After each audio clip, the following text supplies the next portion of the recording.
Ya rekan-rekan, sebentar lagi kita akan mulai Senin kita edisi ke-16 di bulan atau akhir September 2022 hari ini. Bismillahirrahmanirrahim. Assalamualaikum warahmatullahi wabarakatuh. Pertama-tama, marilah kita panjatkan puji syukur kehadirat Allah Subhanahu wa Ta'ala, karena berkat rahmat dan hidayahnya kita bisa berkumpul kembali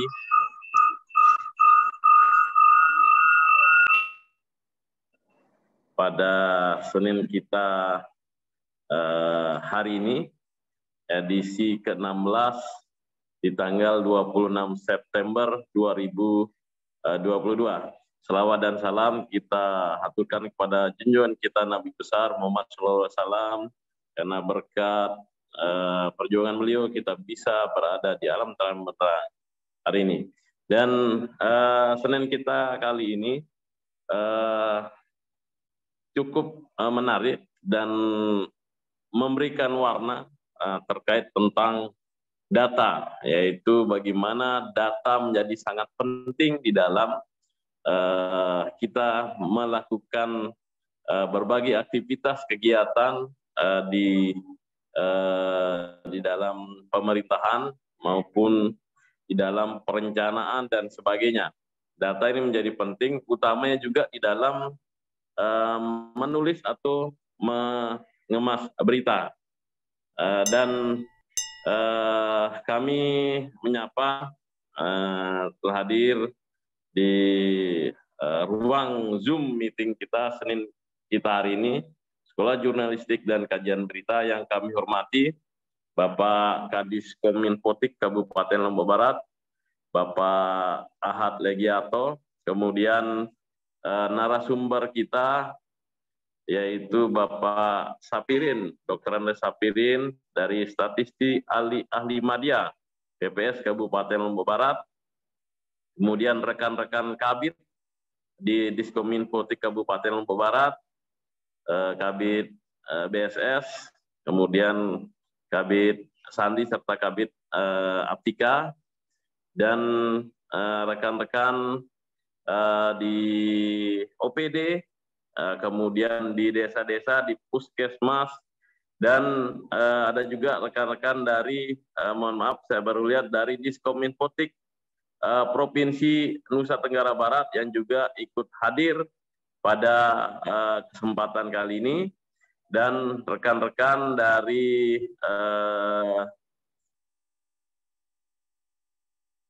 statistik atau rekan-rekan yang melakukan olah data dan sebagainya. Jadi Senin kita hari ini memberikan kita gambaran tentang proses bisnis registrasi sosial ekonomi atau REGSOSEK 2022 dan pentingnya data untuk pembuatan berita. Tentunya juga di sini juga bergabung rekan-rekan tim dari registrasi sosial ekonomi di desa-desa yang juga turut hadir, dan kita tentu memiliki harapan agar Senin kita hari ini bisa kemudian memberikan gambaran kita tentang bagaimana sih proses data yang ada dan bagaimana data itu bisa berfungsi di dalam pembuatan berita kita dan di dalam pembuatan player ataupun di dalam pembuatan profil-profil dari desa wisata, OPD maupun dari puskesmas. Tentu data ini menjadi sangat penting dan sangat perlu untuk kemudian kita ketahui, kita miliki, dan bagaimana caranya tentu nanti akan dijelaskan oleh narasumber kita. Sebelumnya, sebelum ke sana tentu kita akan mendengarkan sambutan dari Bapak Kadis Kominfotik Kabupaten Lombok Barat, Bapak Ahad Legiarto. Kami persilahkan.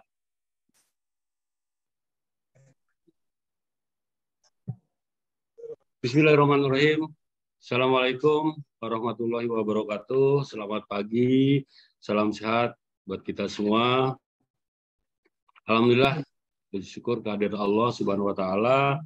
Kita masih diberikan kesehatan, karena kesehatan merupakan anugerah yang luar biasa bagi kita semua, yang harus dan wajib kita syukuri. Yang saya hormati Bapak Dr. Andes Sapirin. Beliau adalah statistis ahli media BPS Lombok Barat yang berkenan sengaja kami undang untuk mengisi Senin kita di episode ke-16, Pak Kabit ya. Nah, mungkin saat ini kita agak berbeda sedikit karena data ini salah satu apa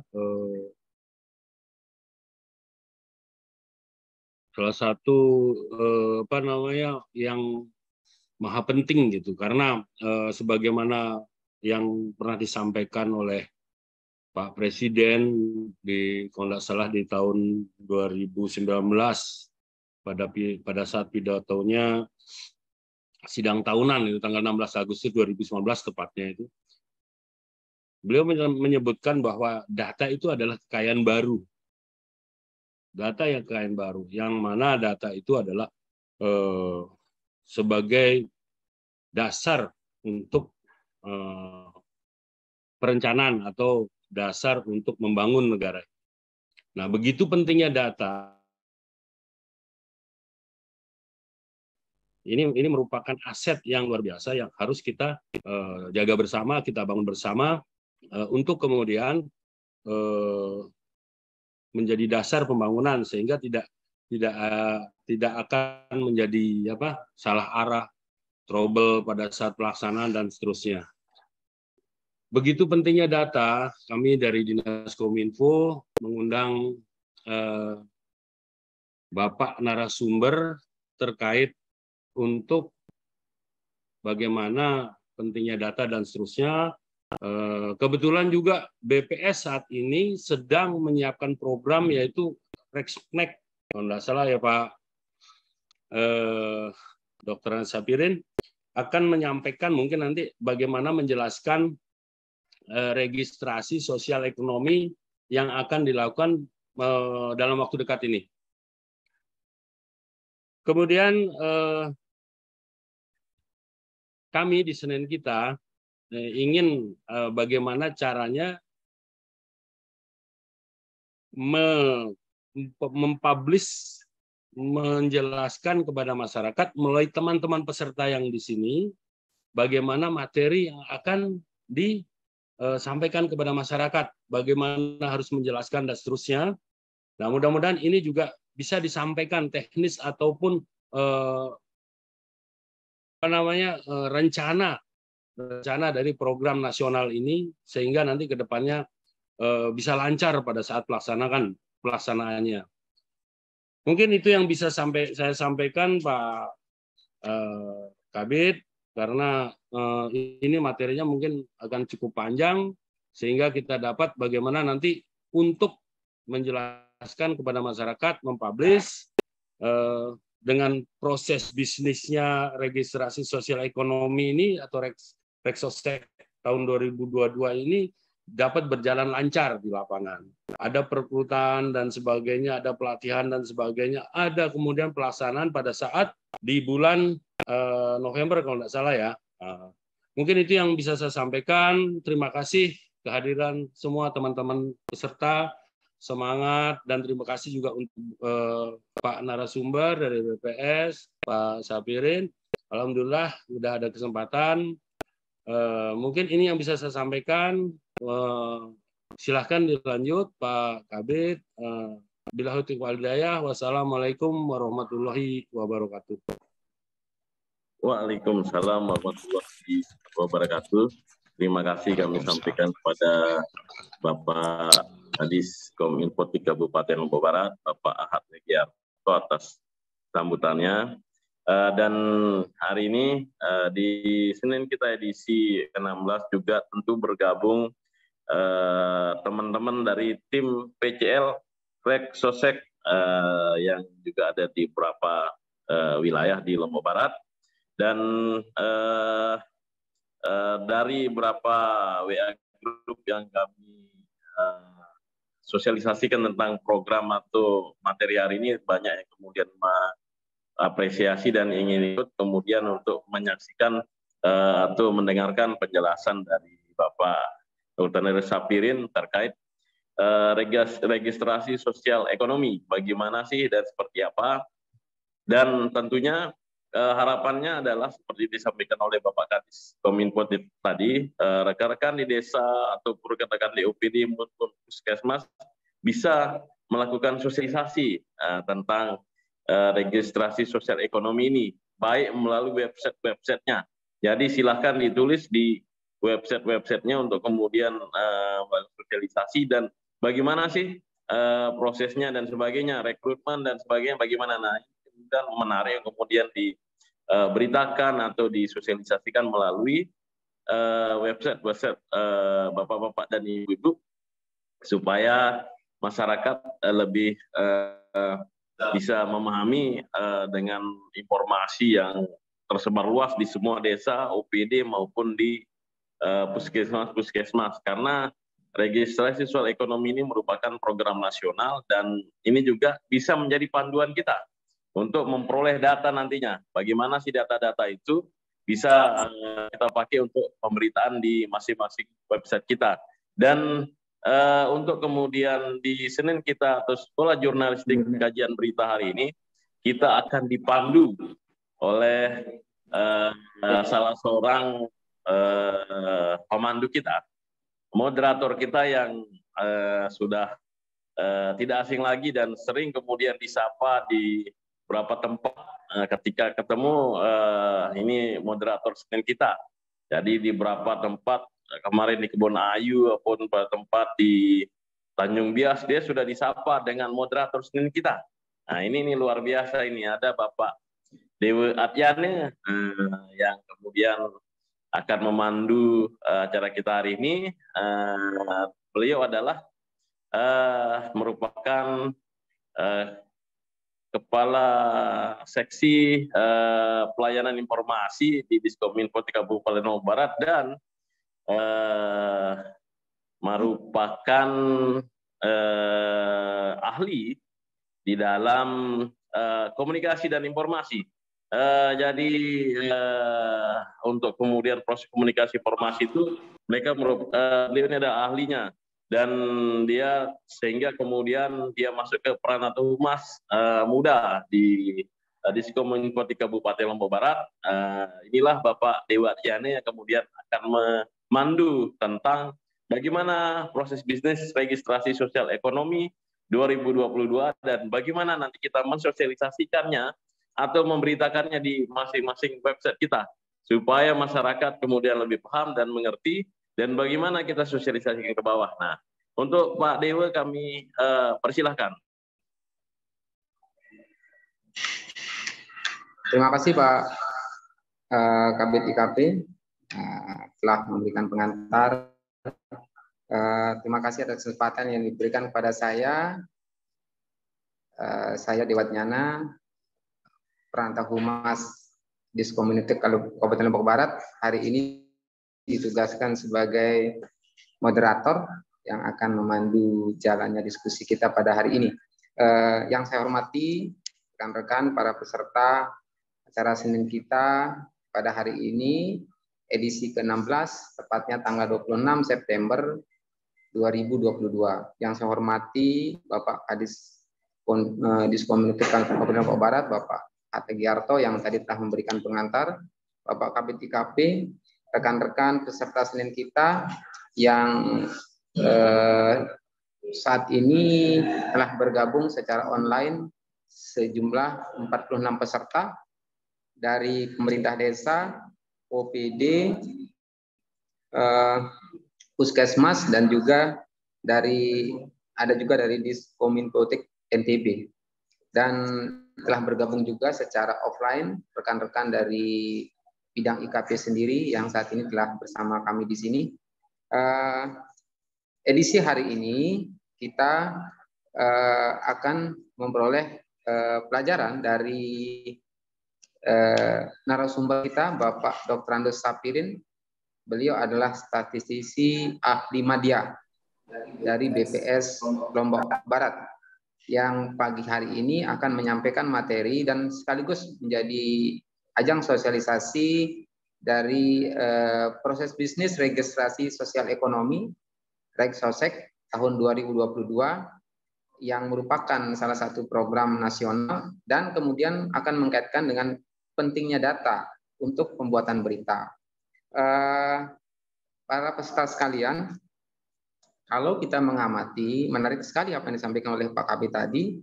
Salah satu yang saya garis bawahi dari pengantar beliau adalah data saat ini memang menjadi salah satu kekayaan baru, terutama bagi Indonesia sendiri secara umum maupun Lombok Barat secara khusus sebagai negara berkembang dan Lombok Barat sebagai daerah yang sedang membangun.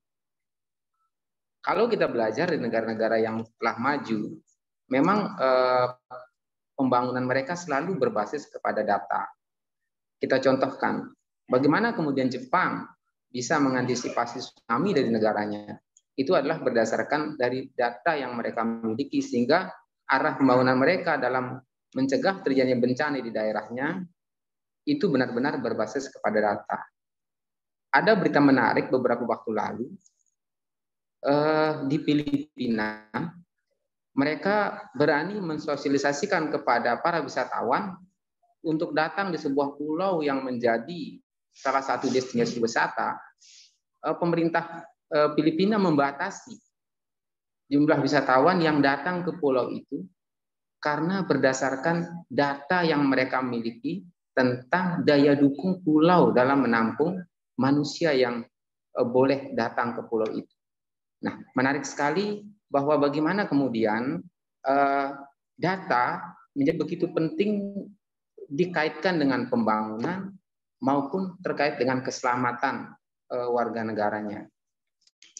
Pagi ini kita akan diarahkan oleh Pak Dr. Andes Sapirin terkait apa itu registrasi sosial ekonomi yang menjadi salah satu program nasional di Lombok Barat, dan kemudian bagaimana kemudian data dari sosial ekonomi ini bisa menjadi satu data yang menjadi acuan dalam penyampaian informasi kepada masyarakat.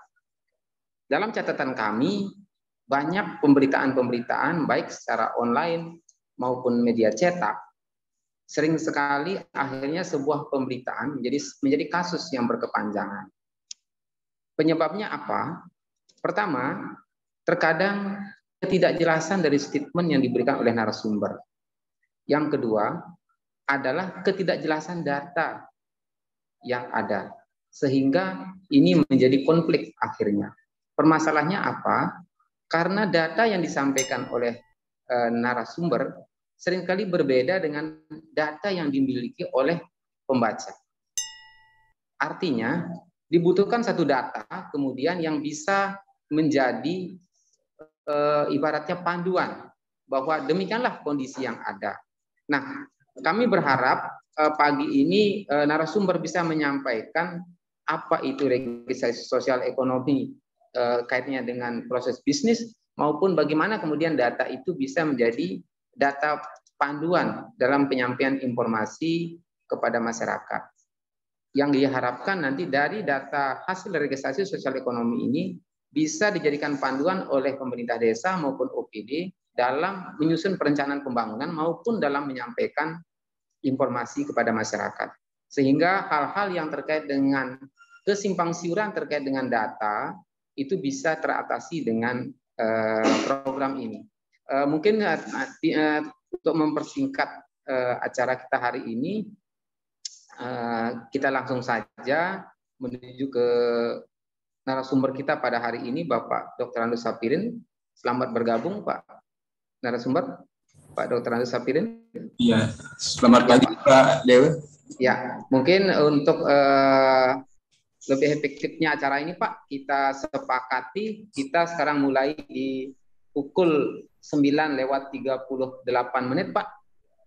Mungkin untuk efektifnya kita berikan kesempatan kepada Bapak untuk menyampaikan materi mungkin sampai sekitar pukul 10 mungkin, Pak. 10. Nah, selanjutnya mungkin kita akan banyak diskusi, Pak, bagaimana terkait dengan Reksosek tahun 2022 dan kemudian bagaimana data itu bisa dipergunakan oleh pihak yang berkepentingan dalam pemberitaan, Pak. Untuk waktu dan tempat kami persilahkan kepada Bapak Dr. Andus Sapirin, statistisi ahli media BPS Lombok Barat, untuk menyampaikan materi terkait dengan proses bisnis registrasi sosial ekonomi Reksosek tahun 2022 dan pentingnya data dalam pembuatan berita. Silakan, Pak. Ya, terima kasih Pak Made atas kesempatan saya untuk menyampaikan materi ini. Apa kedengaran suara saya, Pak Made? Pak Dewa? Ya, Pak, kedengaran, Pak. Terima kasih. Kemudian saya juga ingin menyampaikan ucapan terima kasih kepada Diskominfo, tim di Senin kita ini yang telah memberikan fasilitas terkait dengan fasilitas berupa Zoom, di mana dalam room ini kita bisa berbagi informasi terkait dengan berbagai macam program yang sedang dilaksanakan pada saat ini. Dan sebelum saya mulai, mungkin saya ingin membaca pantun dulu ya. Mohon izin ini Pak Dewa. Jadi mohon izin untuk membacakan sebuah pantun. Tetapi sebelum saya bacakan pantun ini, saya ingin menyampaikan juga sebagai permakluman bahwa apabila dalam pantun yang saya sampaikan nanti ada kesamaan nama atau tempat, itu hanya kebetulan saja ya. Jadi pantun saya, Ibu Ani tanam ketumbar, bawa lari itik Pak Enal. Hari ini 26 September adalah Hari Statistik Nasional. Nah, jadi pada pagi hari ini kebetulan kami di BPS secara nasional barusan saja selesai melakukan atau mengikuti kegiatan apel dalam rangka memperingati Hari Statistik Nasional. Dan sebagaimana yang kita ketahui bersama bahwa Hari Statistik Nasional ini bukan hanya punyanya BPS, tetapi punya kita bersama. Karena Hari Statistik Nasional ini ditetapkan bersamaan dengan Undang-Undang Nomor 7 tahun 1960, artinya sudah 62 tahun undang-undang itu, dan itu yang menjadi dasar di dalam penentuan atau penetapan Hari Statistik Nasional. Jadi kembali lagi saya sampaikan bahwa hari ini adalah Hari Statistik Nasional yang ke-62 pada tanggal 26 September tahun 2022. Jadi itu sekedar informasi awal terkait dengan Hari Statistik. Saya mohon izin untuk saya lupa tadi nih. Yang ke-60. Terima kasih banyak Pak Kadis. Dan saya sudah buat ribuan nih. Terima kasih banyak. Ribuannya sudah kita kemarin Pak Kadis. Selamat.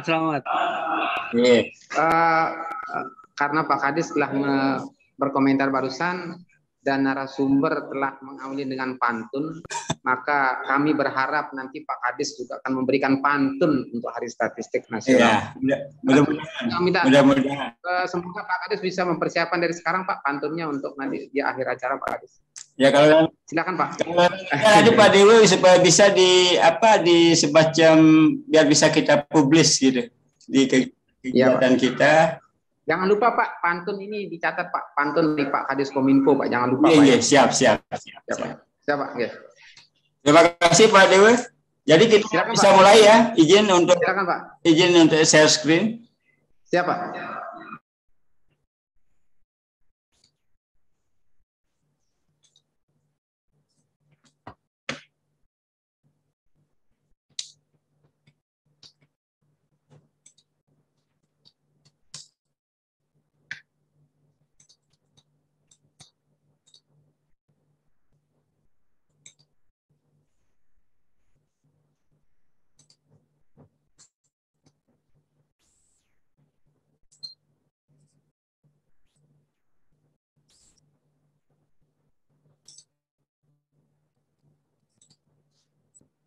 Apa sudah kelihatan? Ya Pak, sudah Pak. Siap, sudah.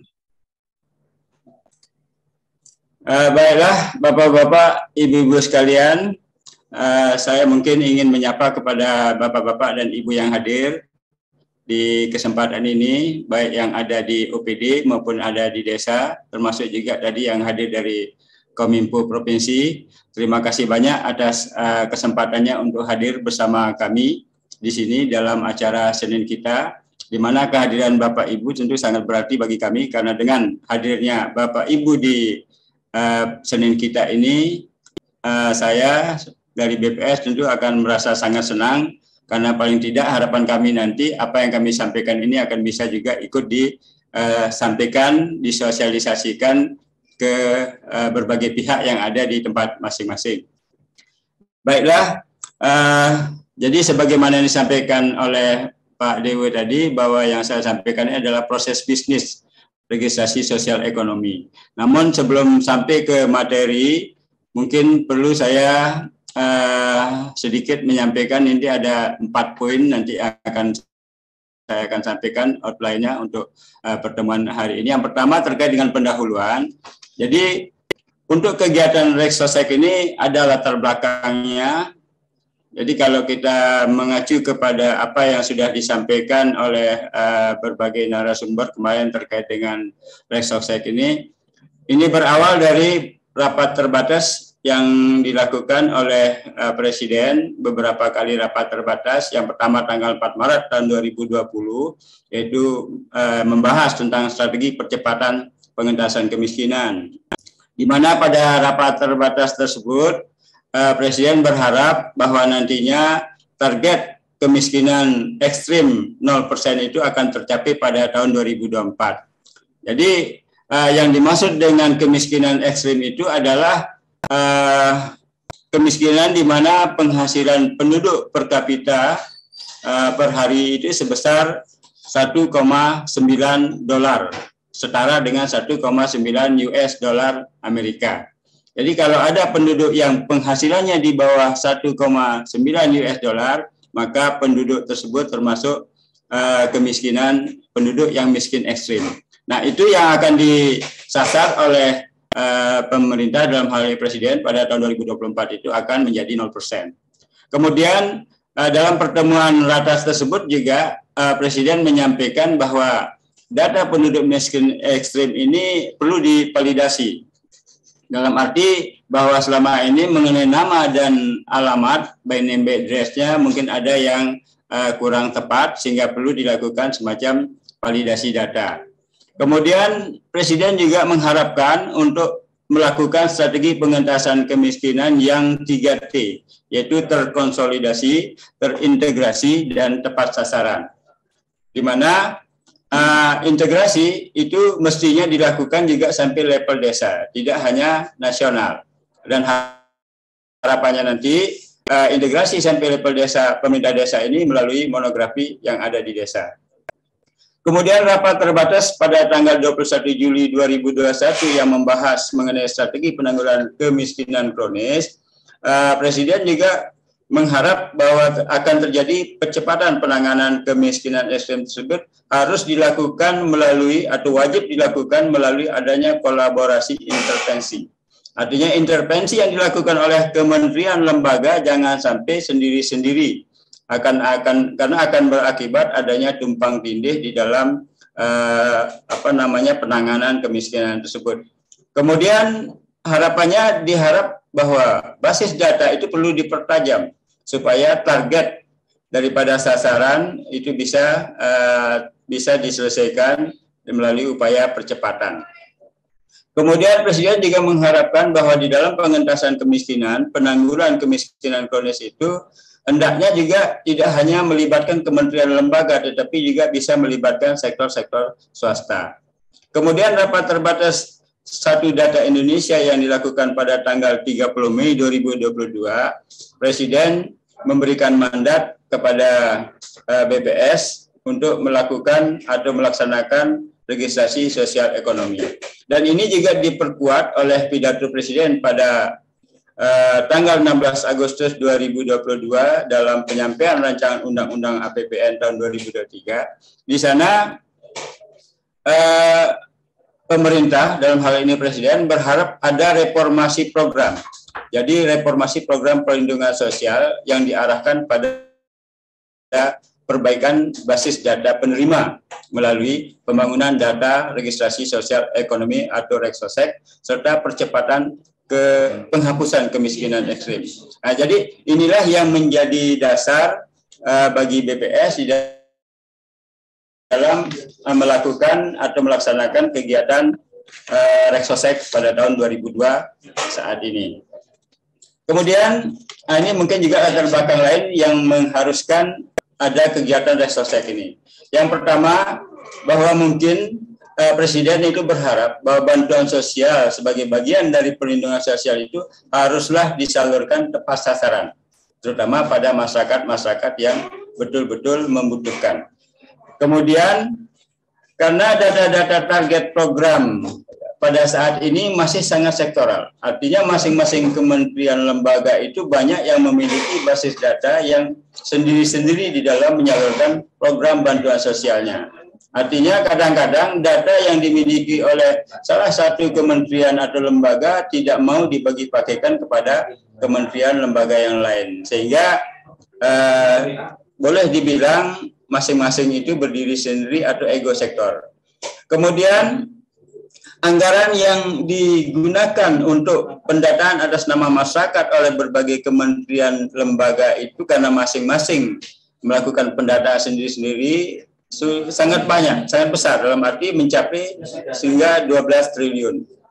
Ini adalah anggaran tentu saja sangat besar yang secara ekonomis mungkin kurang ekonomi apabila anggaran ini digunakan oleh berbagai kementerian padahal atas nama masyarakat yang kurang mampu. Nah, karena berbagai kendala atau permasalahan-permasalahan di atas, maka pemerintah dalam hal ini Presiden berharap perlu ada upaya untuk melakukan perbaikan data sosial ekonomi yang mencakup seluruh penduduk. Nah, ini jadi mencakup seluruh penduduk. Karena data yang ada selama ini yang terkait dengan data sosial ekonomi itu hanya sekitar 40% saja dari penduduk yang sudah tercakup. Sehingga dengan adanya REGSOSEK ini nanti diharapkan data tentang sosial ekonomi penduduk itu tercakup untuk seluruh penduduk yang ada di seluruh wilayah Indonesia. Nah, jadi ini yang menjadi latar belakang kenapa kegiatan registrasi sosial ekonomi ini dilakukan. Nah, ini kemudian terkait dengan registrasi sosial ekonomi, satu data program perlindungan sosial dan pemberdayaan masyarakat ini sebenarnya telah juga dilakukan uji coba oleh Bappenas pada tahun 2021 yang lalu di 96 desa kelurahan terpilih, yaitu di wilayah Jawa Barat dan sekitarnya. Dari hasil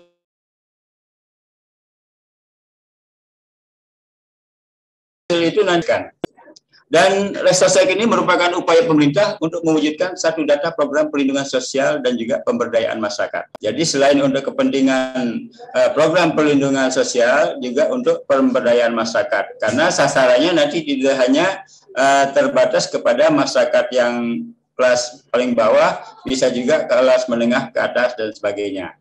Kemudian dengan adanya registrasi sosial ekonomi ini diharapkan bahwa semua pihak harus ikut berpartisipasi aktif. Dalam arti baik dari pemerintah daerah hingga desa dan kelurahan harus memiliki kepedulian untuk bisa berpartisipasi aktif untuk dalam hal mengupdate atau memperbaharui data ini setiap tahun. Tentu saja ini dilakukan nanti setelah REGSOSEK ini selesai dilakukan pendataan awalnya. Dan BPS sebagai lembaga yang dalam Undang-Undang Nomor 16 Tahun 1997 memiliki kewenangan untuk melakukan kegiatan yang bersifat sensus, kegiatan yang bersifat pendataan lintas sektor, dipercaya untuk melakukan pendataan awal registrasi sosial ekonomi. Kenapa BPS? Karena pendataan awal registrasi sosial ekonomi ini mencakup seluruh penduduk di seluruh Indonesia, artinya bersifat sensus. Oleh sebab itu BPS yang melaksanakan pendataan awalnya. Nah, terkait dengan dasar hukum, di dalam pelaksanaan Reksosek tahun 2022 ini, dasar hukumnya adalah Undang-Undang Nomor 16 Tahun 97 tentang Statistik, Peraturan Pemerintah Nomor 51 Tahun 99 tentang Penyelenggaraan Statistik, Peraturan Presiden Nomor 86 Tahun 2007, dan Instruksi Presiden Nomor 4 Tahun 2022 tentang Percepatan Penghapusan Kemiskinan Ekstrim. Jadi itu dasar hukum daripada pelaksanaan Reksosek tahun 2022. Selanjutnya, berbicara mengenai desain besar daripada target pelaksanaan registrasi sosial ekonomi ini. Jadi seperti yang saya sampaikan tadi di awal bahwa pada tahun 2021 Bappenas sudah melakukan uji coba dengan cakupan data seluruh penduduk di desa yang menjadi wilayah uji coba Bappenas, yaitu di 95 desa kelurahan yang ada di beberapa kabupaten di Jawa Barat. Di mana di dalam persiapan itu ada semacam pengembangan konsep mengenai basis data dan juga pengembangan mengenai bagaimana mekanisme pendataannya. Kemudian pada tahun 2022, yaitu saat ini, akan ada pendataan awal. Jadi pada saat pendataan awal ini, nanti akan dilakukan perluasan pendataan Indonesia dilakukan pendataan awal terkait dengan registrasi sosial ekonomi. Kemudian ada sosialisasi dan peningkatan kapasitas Pemda, kemudian pembentukan gugus tugas baik di tingkat nasional maupun di daerah. Sehingga nantinya pada pendataan awal tahun 2022 yang akan kita laksanakan pada bulan Oktober November nanti, 100% kabupaten kota, 100% wilayah di Indonesia itu dilakukan pendataan. Dan pada tahun 2023 nanti akan ada semacam integrasi. Ada integrasi. Di dalam integrasi itu nanti akan dilakukan pengolahan dan pemanfaatan. Artinya pengolahan data dari hasil pendataan awal itu akan dilakukan pengolahan dilakukan oleh BPS, kemudian pemanfaatan akan dilakukan oleh berbagai kementerian dan lembaga. Kemudian di dalam pengolahan itu nanti ada pemeringkatan pendataan. Pemeringkatan dalam arti dari hasil pengolahan itu akan keluar list daftar nama penduduk seluruh Indonesia yang nanti akan ada listnya dari yang terendah sampai yang tertinggi. Kemudian di dalam pemeringkatan tadi nanti akan ada semacam fasilitator, artinya konsultasi publik yang akan melakukan pengesahan mengenai data-data tersebut. Kemudian setelah itu pada tahun 2003 akan ada pemanfaatan data oleh Pemda ataupun oleh kementerian lembaga. Kemudian ada integrasi lintas sektor. Kemudian untuk 2023, 2024 dan selanjutnya akan dilakukan pemutahiran data. Nah, yang akan melakukan pemutahiran nanti adalah di level desa juga akan melakukan pemutahiran, tentu saja dengan ada rekan-rekan dari BPS juga terlibat di situ. Kemudian tahun 2024 ini desain besarnya nanti akan ada terbentuk pusat data nasional dan akan terbangun mekanisme quality control, kemudian ada penargetan dan monef terintegrasi. Jadi itu terkait desain besar target pelaksanaan awal Reksosek 2022. Sebentar Pak Sabirin, maaf saya potong.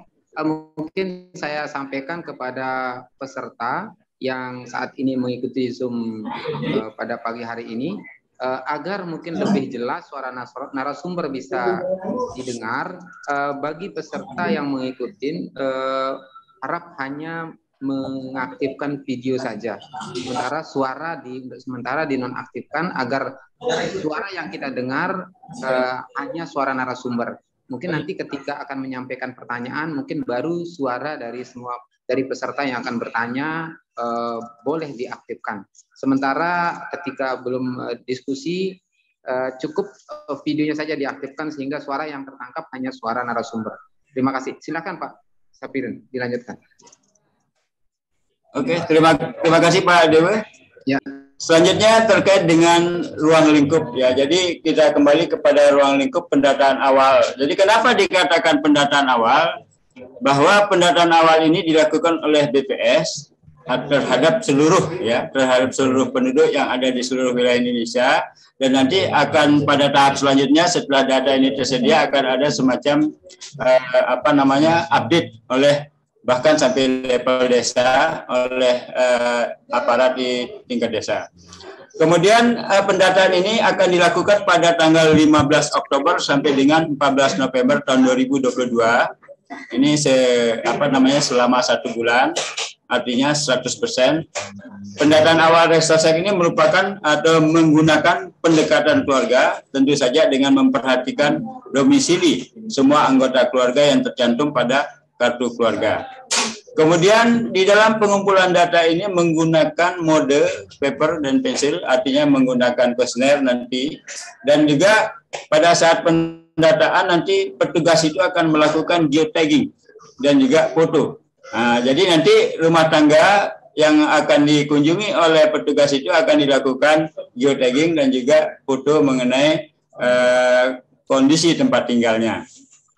Pada saat pendataan ini, petugas itu diwajibkan memiliki HP yang tentu saja bisa digunakan untuk kepentingan geotagging dan juga proses foto.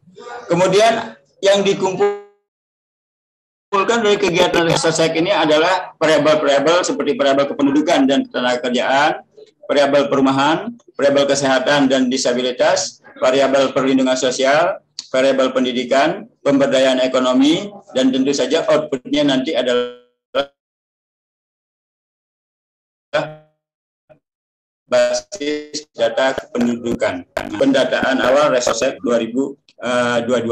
Kemudian terkait dengan petugas, nah ini kebutuhan petugas secara nasional ini untuk Indonesia ya secara nasional, dari 514 kabupaten kota, kemudian jumlah kecamatan se-Indonesia 7.274, kemudian jumlah desa 84.000 sekian, jumlah SLS-nya adalah 1 juta sekian, dengan estimasi target pendataan sebanyak 82 juta keluarga, ini masih estimasi, di mana dalam kegiatan ini ada petugas yang dibutuhkan itu ada 3 jenis, yaitu PPL, namanya petugas pendataan lapangan, ada PML yaitu petugas pemeriksa lapangan, dan ada KOSEKA yaitu koordinator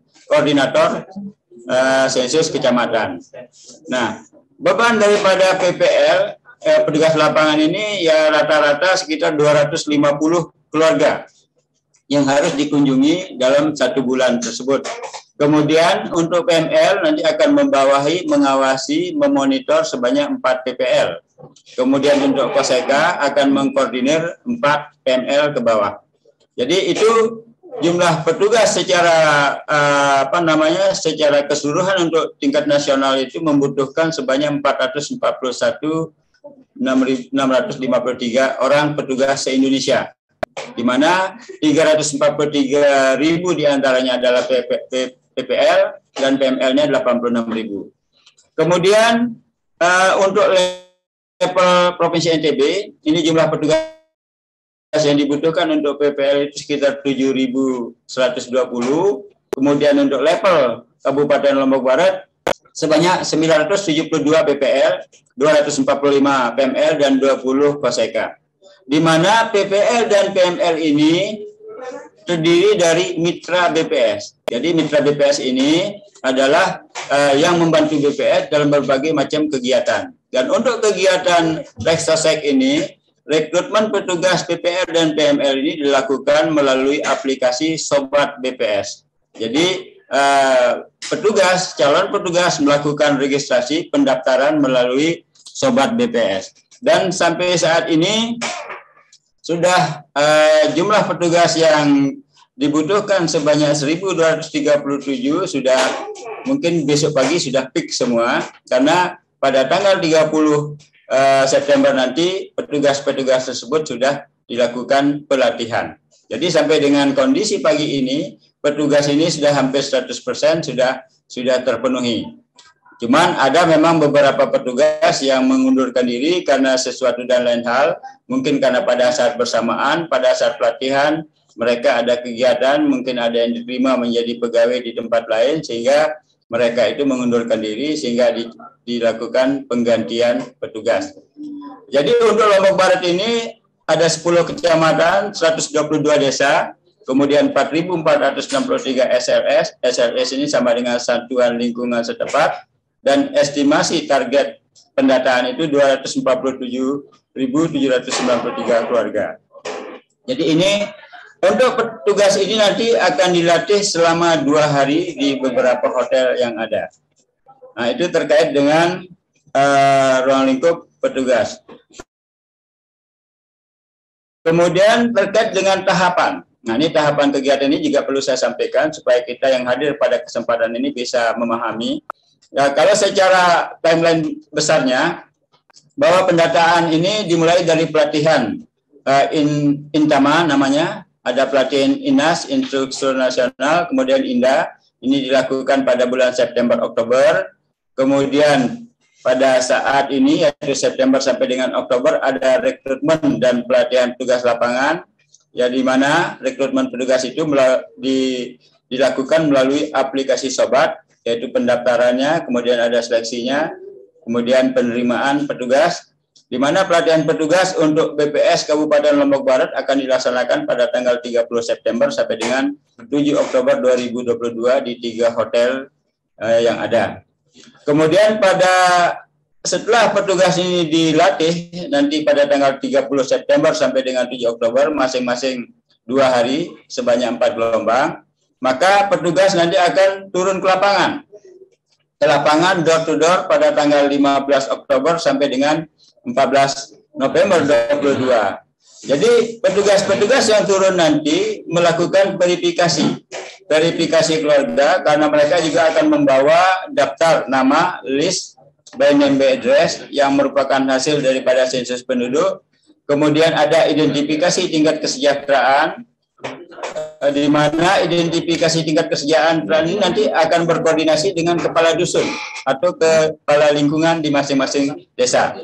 Kemudian ada wawancara terhadap keluarga, ada juga tagging lokasi dan juga foto. Dan sekali lagi saya sampaikan bahwa petugas yang direkrut oleh BPS ini diutamakan adalah orang desa setempat. Dan jika memungkinkan adalah petugas itu orang yang ada di lingkungan atau di dusun yang bersangkutan. Sehingga tidak ada petugas-petugas dari desa lain yang masuk ke desa-desa di luar yang menjadi wilayah tugasnya. Jadi ini sebagai penekanan bahwa petugas yang direkrut oleh BPS ini diutamakan berasal dari desa setempat. Kemudian pada saat melakukan pendataan, BPS juga ada kegiatan monitoring. Jadi dilakukan kegiatan monitoring terhadap kualitas pendataan. Jadi monitoring kualitas ini juga dilakukan dari tanggal 15 Oktober sampai dengan 14 November 2022. Monitoring kualitas ini dilakukan oleh petugas dari BPS Kabupaten, BPS Provinsi, bahkan juga dari tingkat nasional akan turun melakukan monitoring terhadap kegiatan pendataan di lapangan ini. Kemudian maksimal pada tanggal 15 Desember 2022, dokumen ini diserah terimakan baik oleh PPL kepada PML, PML kepada Koseka, Koseka kepada BPS, dan dilengkapi dengan berita acara. Kemudian setelah itu tuntas, dilakukanlah pembayaran honor petugas.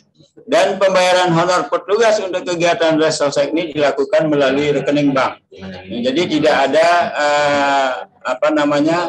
pembayaran secara fisik ke petugas. Jadi langsung ke rekening daripada petugas yang bersangkutan. Nah, ini timeline besarnya. Kemudian kalau kita berbicara secara tahapan pendataan awal Restolsek ini, jadi ada kegiatan koordinasi dan konsolidasi teknis. Nah, ini terkait dengan kegiatan koordinasi dan konsolidasi teknis ini sudah dilakukan sejak tahun 2022. Jadi pada level nasional itu sudah berjalan sejak bulan Agustus, di mana BPS RI berkoordinasi dengan Bappenas, berkoordinasi dengan Menteri Keuangan dan sebagainya. Bahkan terjadi dinamika yang cukup panjang terkait dengan jadi tidaknya kegiatan ini. Kemudian untuk level provinsi, koordinasi juga sudah dilakukan kemarin di hotel di Kuta, itu koordinasi tingkat provinsi. Sementara koordinasi tingkat kabupaten, Rakorkap dilakukan di restoran Ujung Landasan yang menghadirkan OPD terkait dan juga bapak-bapak camat yang ada di Kabupaten Lombok Barat. Kemudian pada saat ini juga melalui kesempatan ini saya selaku tim yang ada di BPS Kabupaten berharap bantuan dan dukungan daripada bapak-bapak dan ibu yang hadir di room Zoom ini juga untuk bersama-sama kita berkoordinasi dan berkonsolidasi bagaimana supaya kegiatan ini bisa disosialisasikan kepada masyarakat yang ada di wilayah masing-masing. Kemudian tahapan yang kedua adalah penyiapan basis data, di mana penyiapan basis data ini sudah dilakukan oleh BPS pusat dan juga BPS daerah. Basis data ini adalah list daftar nama hasil sensus penduduk tahun 2020. Kemudian nanti setelah dengan berbekal basis data dan juga disertai dengan peta, petugas nanti akan turun melakukan kegiatan pendataan. Jadi pengumpulan data ini dilakukan nanti door to door pada tanggal seperti yang disampaikan tadi, tanggal 15 Oktober sampai dengan 14 November, petugas akan turun door to door ke warga. Tentu saja sebelum petugas itu turun ke warga, terlebih dahulu juga melakukan kegiatan koordinasi dengan aparat desa, termasuk juga ketua SLS atau kepala dusun atau kepala lingkungan setempat untuk melakukan koordinasi mengenai daftar nama-nama warga yang dibawa oleh petugas tadi. Kemudian pada tahun 2023, data yang dikumpulkan pada pendataan awal ini nanti akan dilakukan pengolahan data. Jadi pengolahan data ini dilakukan tahun depan, tahun 2023. Yang selanjutnya dari hasil pengolahan data ini BPS nanti akan melakukan pengolahan, kemudian pemeringkatan dan sebagainya. Dan data-data ini akan dilakukan semacam akan diverifikasi lagi oleh dalam satu forum, dalam satu wadah yang disebut dengan forum konsultasi publik. Jadi forum konsultasi publik nanti akan diketuai oleh kepala desa setempat, dan tentu saja dihadiri oleh tokoh-tokoh masyarakat yang ada untuk membahas mengenai data-data yang sudah dihasilkan pada tahun 2022 nanti. Nah, setelah data itu final akan diserahkan ke Bappenas, nanti Bappenas juga akan serahkan kepada Kementerian Dalam Negeri, yang selanjutnya masing-masing data per desa by name by address akan diserahkan ke masing-masing desa untuk dilakukan update untuk masa-masa yang akan datang. Jadi itu tahapan pendataan awal Reksosek 2022. Nah, kembali lagi saya sampaikan terkait dengan koordinasi. Jadi tadi juga sudah saya jelaskan di awal bahwa secara nasional ini yang terlibat antara lain adalah Bappenas selaku kolaboratornya, kemudian dari Kemenkeu ada penganggaran terkait pelaksanaan, kemudian Kemendagri yang menginstruksikan kepada semua gubernur, bupati dan wali kota, kemudian Kemendes ini terkait dengan instruksi kepada pemerintahan desa, kemudian yang tidak kalah pentingnya adalah dukungan sosialisasi dan publisitas dari Kominfo. Dan pada hari ini kita juga difasilitasi oleh Senin kita yang diprakarsai oleh Dinas Kominfo Kabupaten Lombok Barat. Kemudian terkait dengan penyiapan basis data dan kebutuhan teknis, tadi juga sudah saya sampaikan di awal. Jadi ini penjelasannya bahwa petugas ini yang mendaftar melalui Sobat, saya kembali lagi, harus memiliki HP Android yang sesuai dengan kebutuhan, karena nanti akan ada berintegrasi dengan aplikasi Wilkerstat yang ada di BPS. Selanjutnya, ini pengumpulan. Jadi kalau kita berbicara mengenai pengumpulan data yang dilakukan pada tanggal 15 Oktober sampai dengan 14 November 2022, ini kan dilakukan oleh petugas di lapangan. Tetapi pada tanggal 29 Oktober nanti akan ada yang disebut dengan malam Reksosek. Jadi malam Reksosek ini adalah kegiatan di mana BPS bersama tim juga nanti mungkin dari Pol PP, dari kepolisian, mungkin juga dari aparat akan turun ke tempat-tempat di mana di situ ada awak kapal misalnya, ada tunawisma. Nah, jadi ini artinya penduduk yang di data ini tidak hanya penduduk yang bertempat tinggal tetap, tapi penduduk yang juga yang pindah-pindah. Jadi ini dilakukan kegiatan pada tanggal 29 Oktober yang disebut dengan Malam Reksosek. Jadi ini kegiatannya. Kemudian alur pendataan, nah ini saya perjelas lagi seperti yang disampaikan di awal, bahwa petugas nanti akan menerima dokumen dan perlengkapan, kemudian melakukan koordinasi dengan ketua atau pengurus SLS, baik kepala dusun ataupun kepala lingkungan, kemudian melakukan penelusuran mengenai wilayah tugasnya dengan membawa peta tentu saja. Kemudian petugas juga melakukan verifikasi mengenai daftar keluarga, keberadaannya, ada enggak anggota keluarganya di situ, dan bagaimana status kesejahteraannya. Dan ini verifikasi ini bersama ketua atau pengurus SLS. Kemudian dilakukan pendataan door to door dari rumah ke rumah, kemudian ada geotek dan juga ada foto. Kemudian setelah itu petugas nanti akan menyerahkan hasilnya kepada PML untuk dilakukan pemeriksaan. Jadi itu mengenai pengumpulan data. Kemudian sebagaimana yang disampaikan tadi bahwa Reksosek ini mencakup seluruh penduduk tanpa kecuali. Jadi termasuk juga penduduk yang tinggal di wilayah khusus. Seperti misalnya keluarga yang tinggal di apartemen kalau ada di sini. Kemudian tentara yang tinggal di barak militer. Kemudian murid di pondok pesantren yang non formal atau boarding school, tetapi ini yang usia 18 tahun ke atas. Sementara yang di bawah 18 tahun itu nanti akan dimasukkan ke kakak keluarganya. Kemudian yang tinggal di panti jompo, panti asuhan dan sejenisnya. Tapi ini tentu dengan catatan bahwa penduduk yang tinggal di situ adalah tinggal 1 tahun atau lebih. Kemudian pasien rumah sakit jiwa yang tinggal 1 tahun atau lebih. Kemudian keluarga yang tinggal di pengungsian atau di hunian sementara, termasuk juga narapidana. Nanti di lapas juga akan dilakukan pendataan. Tetapi tentu saja dengan napi yang vonisnya 1 tahun atau lebih. Termasuk juga yang ada di tahanan, di rumah tahanan. Dan dengan masa tinggal 1 tahun atau lebih. Kemudian untuk penduduk yang tidak punya tempat tinggal tetap, ini nomaden ya, termasuk juga suku tracing atau keluarga yang tinggal di wilayah kumuh, bangunan liar, tetapi tidak masuk di dalam dusun manapun, dalam RT manapun, ini juga dilakukan pendataan. Sementara seperti yang disampaikan tadi untuk Malam Reksosek itu khusus untuk awak kapal berbendera Indonesia dan juga tunawisma. Jadi itu terkait dengan cakupan yang 100%.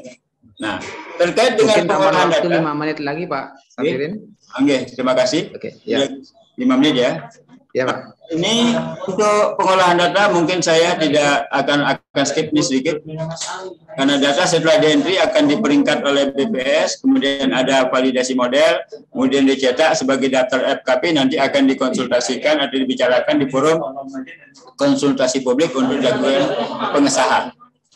Selanjutnya, forum konsultasi publik ini nanti akan membahas dan menyepakati status kesejahteraan keluarga dan pemeringkatan.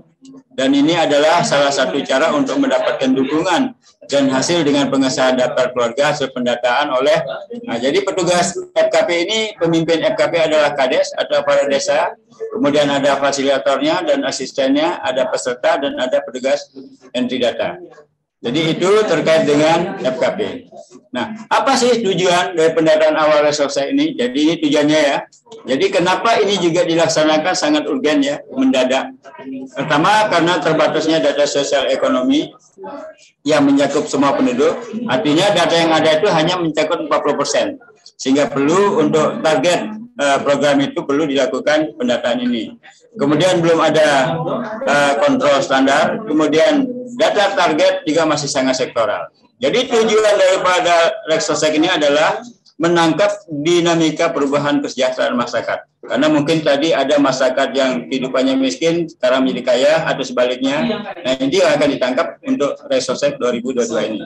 Kemudian data ini nanti akan menjadi rujukan untuk integrasi program berbagai macam program perlindungan sosial dan juga pemberdayaan ekonomi. Kemudian juga yang paling penting adalah dalam rangka peningkatan pelayanan publik. Dan ini integrasi ini adalah menuju satu data Indonesia, tentu saja kolaborasi berbagai macam kementerian, dalam hal ini misalnya ada juga Kemenkunya. Nah, itu tujuan daripada Kemudian pemanfaatan. Nah, untuk apa sih? Nah, gitu loh. Secara umum bahwa data hasil Restosek ini nanti akan dimanfaatkan untuk integrasi perlindungan sosial, ada inovasi pendanaan dan juga penguatan penyaluran. Tetapi untuk pemanfaatan data registrasi sosial dari hasil uji coba yang sudah dilakukan oleh Bappenas kemarin, jadi ini antara lain jenis pemanfaatan datanya. Pertama adalah pelayanan adminduk, artinya pelayanan pembuatan KTP dan pembaharuan KTP, akte kelahiran termasuk door to door untuk lansia dan disabilitas.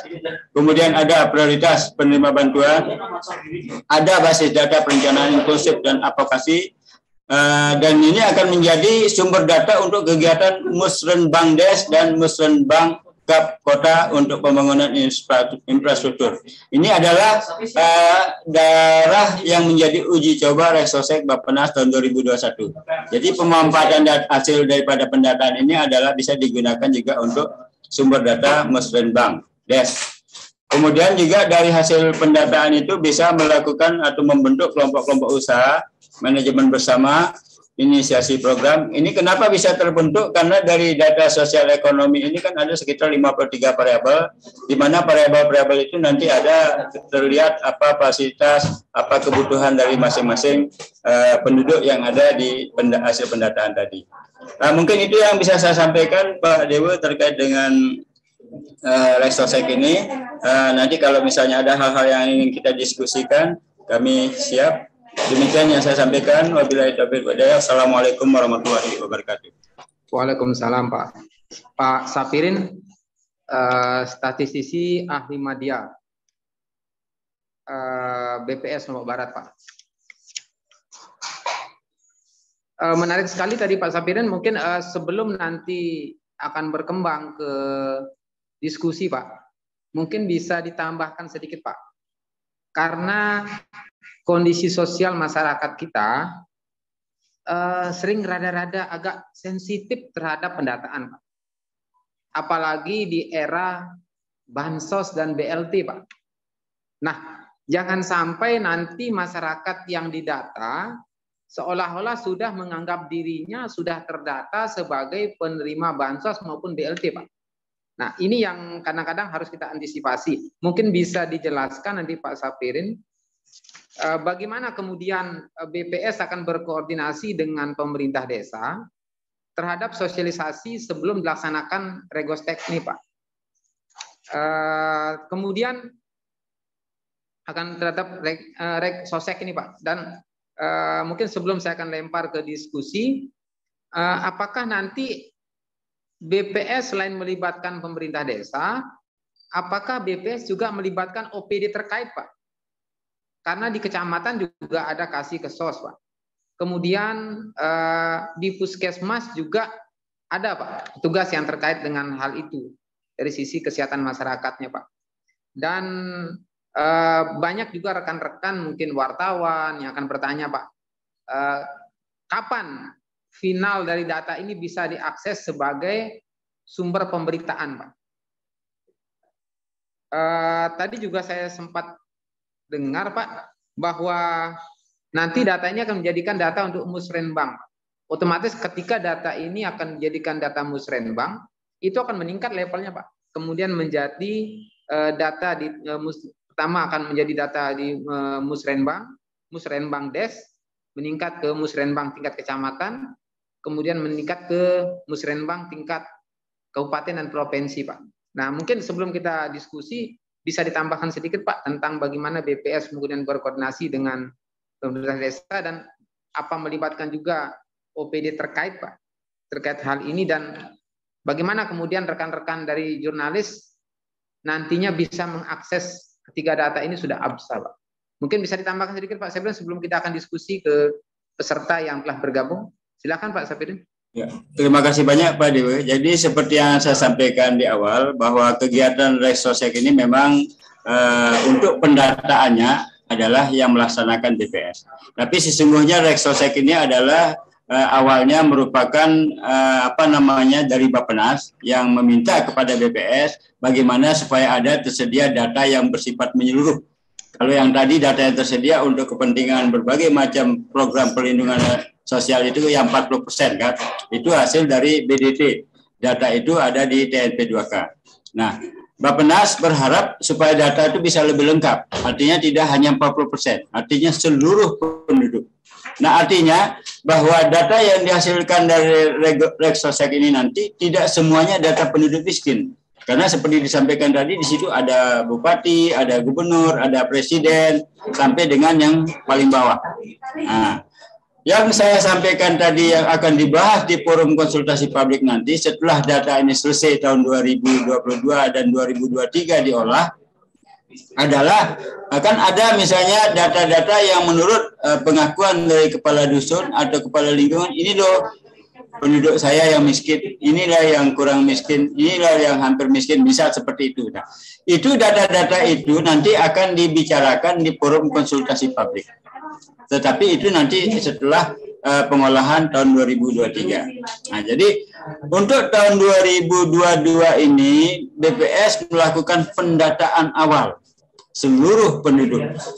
Nah, jadi pada saat melakukan pendataan ini sebenarnya keterlibatan semua pihak adalah terkait dengan misalnya kecamatan, pihak desa dan sebagainya adalah mendukung bahwa kegiatan pendataan ini bisa sukses, bisa selesai sesuai dengan jadwal yang ada dan tidak ada satupun dari warga yang ada di desa tersebut terlewat dari pendataan oleh petugas.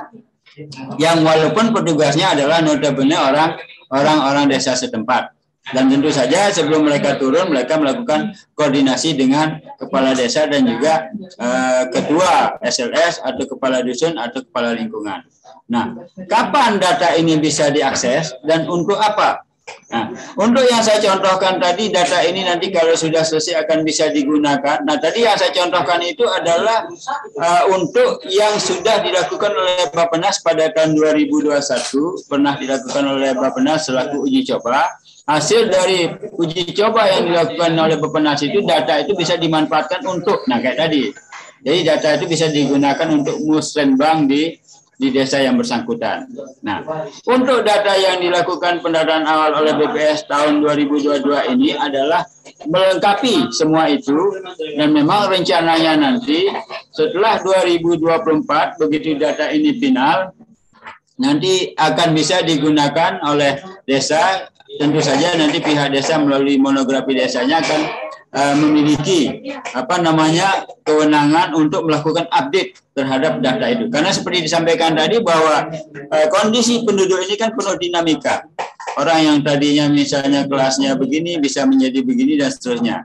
Nah, terkait dengan kekhawatiran misalnya akan masyarakat itu terkait dengan kenapa saya tidak masuk, apakah saya masuk sebagai penerima bantuan dan sebagainya. Nah, jadi untuk 2022, 2003, dan 2024, kalaupun ada bantuan itu sebenarnya sumber datanya belum berasal dari data Regsosek ini. Artinya masih memakai data-data yang lama yang berada di setiap kementerian, mungkin juga basis data yang ada di TNP 2K. Nah, sementara untuk hasil Regsosek ini nanti setelah 2024, bagaimana penggunaannya untuk apa? Karena ini adalah data seluruh penduduk. Jadi mungkin begitu Pak Dewa. Terima kasih. Ya, Pak. Terima kasih Pak Sapirin, statisisi ahli media dari BPS Lobar yang telah menyampaikan materi terkait dengan proses bisnis registrasi sosial ekonomi atau lebih dikenal sebagai Regsosek tahun 2022 dan pentingnya data untuk pemberitaan. Baik, sekarang kita memasuki sesi diskusi. Saya persilahkan kepada para peserta yang telah bergabung secara online. Mungkin ada hal-hal yang ingin ditanyakan terkait dengan materi yang telah disampaikan tadi oleh narasumber kita. Saya persilahkan untuk raise hand. Saya persilahkan mungkin untuk tiga orang penanya pertama. Silahkan raise hand. Dan sebelum menyampaikan pertanyaan, harap memperkenalkan diri, nama, dan dari OPD mana. Saya persilahkan kepada rekan-rekan yang ingin bertanya. Dari Pol PP, Pak. Ya, dari Pol PP, 2 orang lagi, Pak. Biar sekalian 3 orang. Dari Pol PP udah ada Pak Mistari yang akan bertanya. Saya undang 2 orang lagi untuk bertanya kepada narasumber terkait dengan hal ini. Terus kemudian kode langsung meeting. Dan 2 orang lagi ada yang akan bertanya? Kalau tidak, kita 1 orang saja dulu. Saya persilahkan dari Pak Mistari dari Pol PP untuk menyampaikan pertanyaannya. Silakan Pak Mistari. Terima kasih atas waktunya. Bismillahirrahmanirrahim. Assalamualaikum warahmatullahi wabarakatuh. Waalaikumsalam. Yang saya hormati Bapak narasumber, terus Bapak moderator dan rekan-rekan dari OPD maupun dari pemerintah desa. Ini menarik sekali terkait dengan pendataan ini, bahwasanya pendataan ini merupakan suatu ujung tombak untuk data seluruh Indonesia. Artinya di sini kami sangat apresiasi sekali terkait dengan ini. Namun di sini sesuai pengalaman-pengalaman yang terdahulu, khususnya di pemerintah desa, itu bahwasanya data ini bisa saja itu tumpang tindih. Artinya dalam penerimaan bantuan itu banyak yang tumpang tindih kita lihat di tingkat masyarakat kita. Oleh karenanya harapan kami untuk khususnya yang ada di desa, harapan kami itu bahwasanya untuk pendataan ini harus kita libatkan dari pemerintah desa. Artinya bagaimana?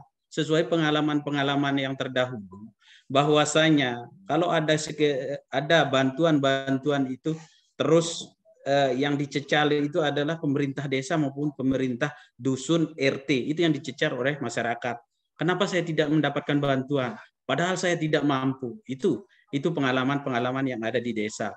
Malah di sana ada tumpang tindih bantuan. Artinya dia sudah mendapat bantuan, lagi mendapat bantuan. Sementara masyarakat yang lainnya yang belum pernah mendapatkan bantuan itu tidak tersentuh sama sekali. Artinya di sini kami harapkan kepada BPS itu bahwasanya untuk kegiatan sensus ini tolong dilibatkan pemerintah desa, pemerintah dusun, bahkan pemerintah RT-nya. RT juga di sana artinya ada juga kader posyandu yang tahu titik bengek bahwa masyarakat kita itu miskin atau tidak di sana. Jangan sampai nanti pemerintah desa ke bawah itu mendapat cercaan dari masyarakat kita. Artinya di sini bahwasanya jangan sampai data-data yang sudah ada, data-data yang sudah disensus terlebih dahulu itu jangan sampai tumpang tindih. Jadi bantuan-bantuan itu tidak kena ke masyarakat yang betul-betul menerima bantuan seperti itu. Dan tentunya harapan pemerintah desa juga mungkin sama seperti kami. Artinya kami sudah seperti pernah kami sampaikan bahwasanya kami juga pernah menjadi staf desa di sana. Jadi kami tahu, artinya kami tahu apa yang harus dilakukan sehingga tidak terjadi hal-hal seperti tumpang tindih. Dan satu hal lagi terkait dengan ini, seumpama kalau pemerintah desa, pemerintah dusun, RT, bahkan kader posyandu itu dilibatkan menjadi petugas sensus, kami harapkan juga supaya dia tidak aturan supaya dia tidak memasukkan anggota keluarganya saja. Artinya mendata anggota keluarganya itu menjadi miskin supaya mendapat bantuan. Menurut saya itu harusnya tidak boleh. Harusnya itu diberikan sanksi kalau mereka tidak mendata sesuai dengan ketentuan-ketentuan yang telah dikeluarkan atau aturan-aturan yang telah dikeluarkan. Mungkin seperti itu saja yang dapat kami sampaikan. Kurang lebihnya mohon maaf. Wabillahi taufiq wal hidayah. Wassalamualaikum warahmatullahi wabarakatuh. Tadi ada yang kurang Pak Mistari. Kira-kira Pol PP kecamatan perlu dilibatkan nggak Pak? Nah, untuk Pol PP kecamatan kemungkinan kalau menurut Tiang itu sifatnya hanya mengontrol. Artinya bagaimana ya? Dia sifatnya itu harus mengontrol terkait dengan ini. Memang di sana kan sudah ada bagian kalau terkait dengan pendataan. Kalau di kecamatan itu kalau tidak salah terkait dengan data itu di bagian sosialnya. Nah, terus di bagian kalau di desa itu ada di kesranya.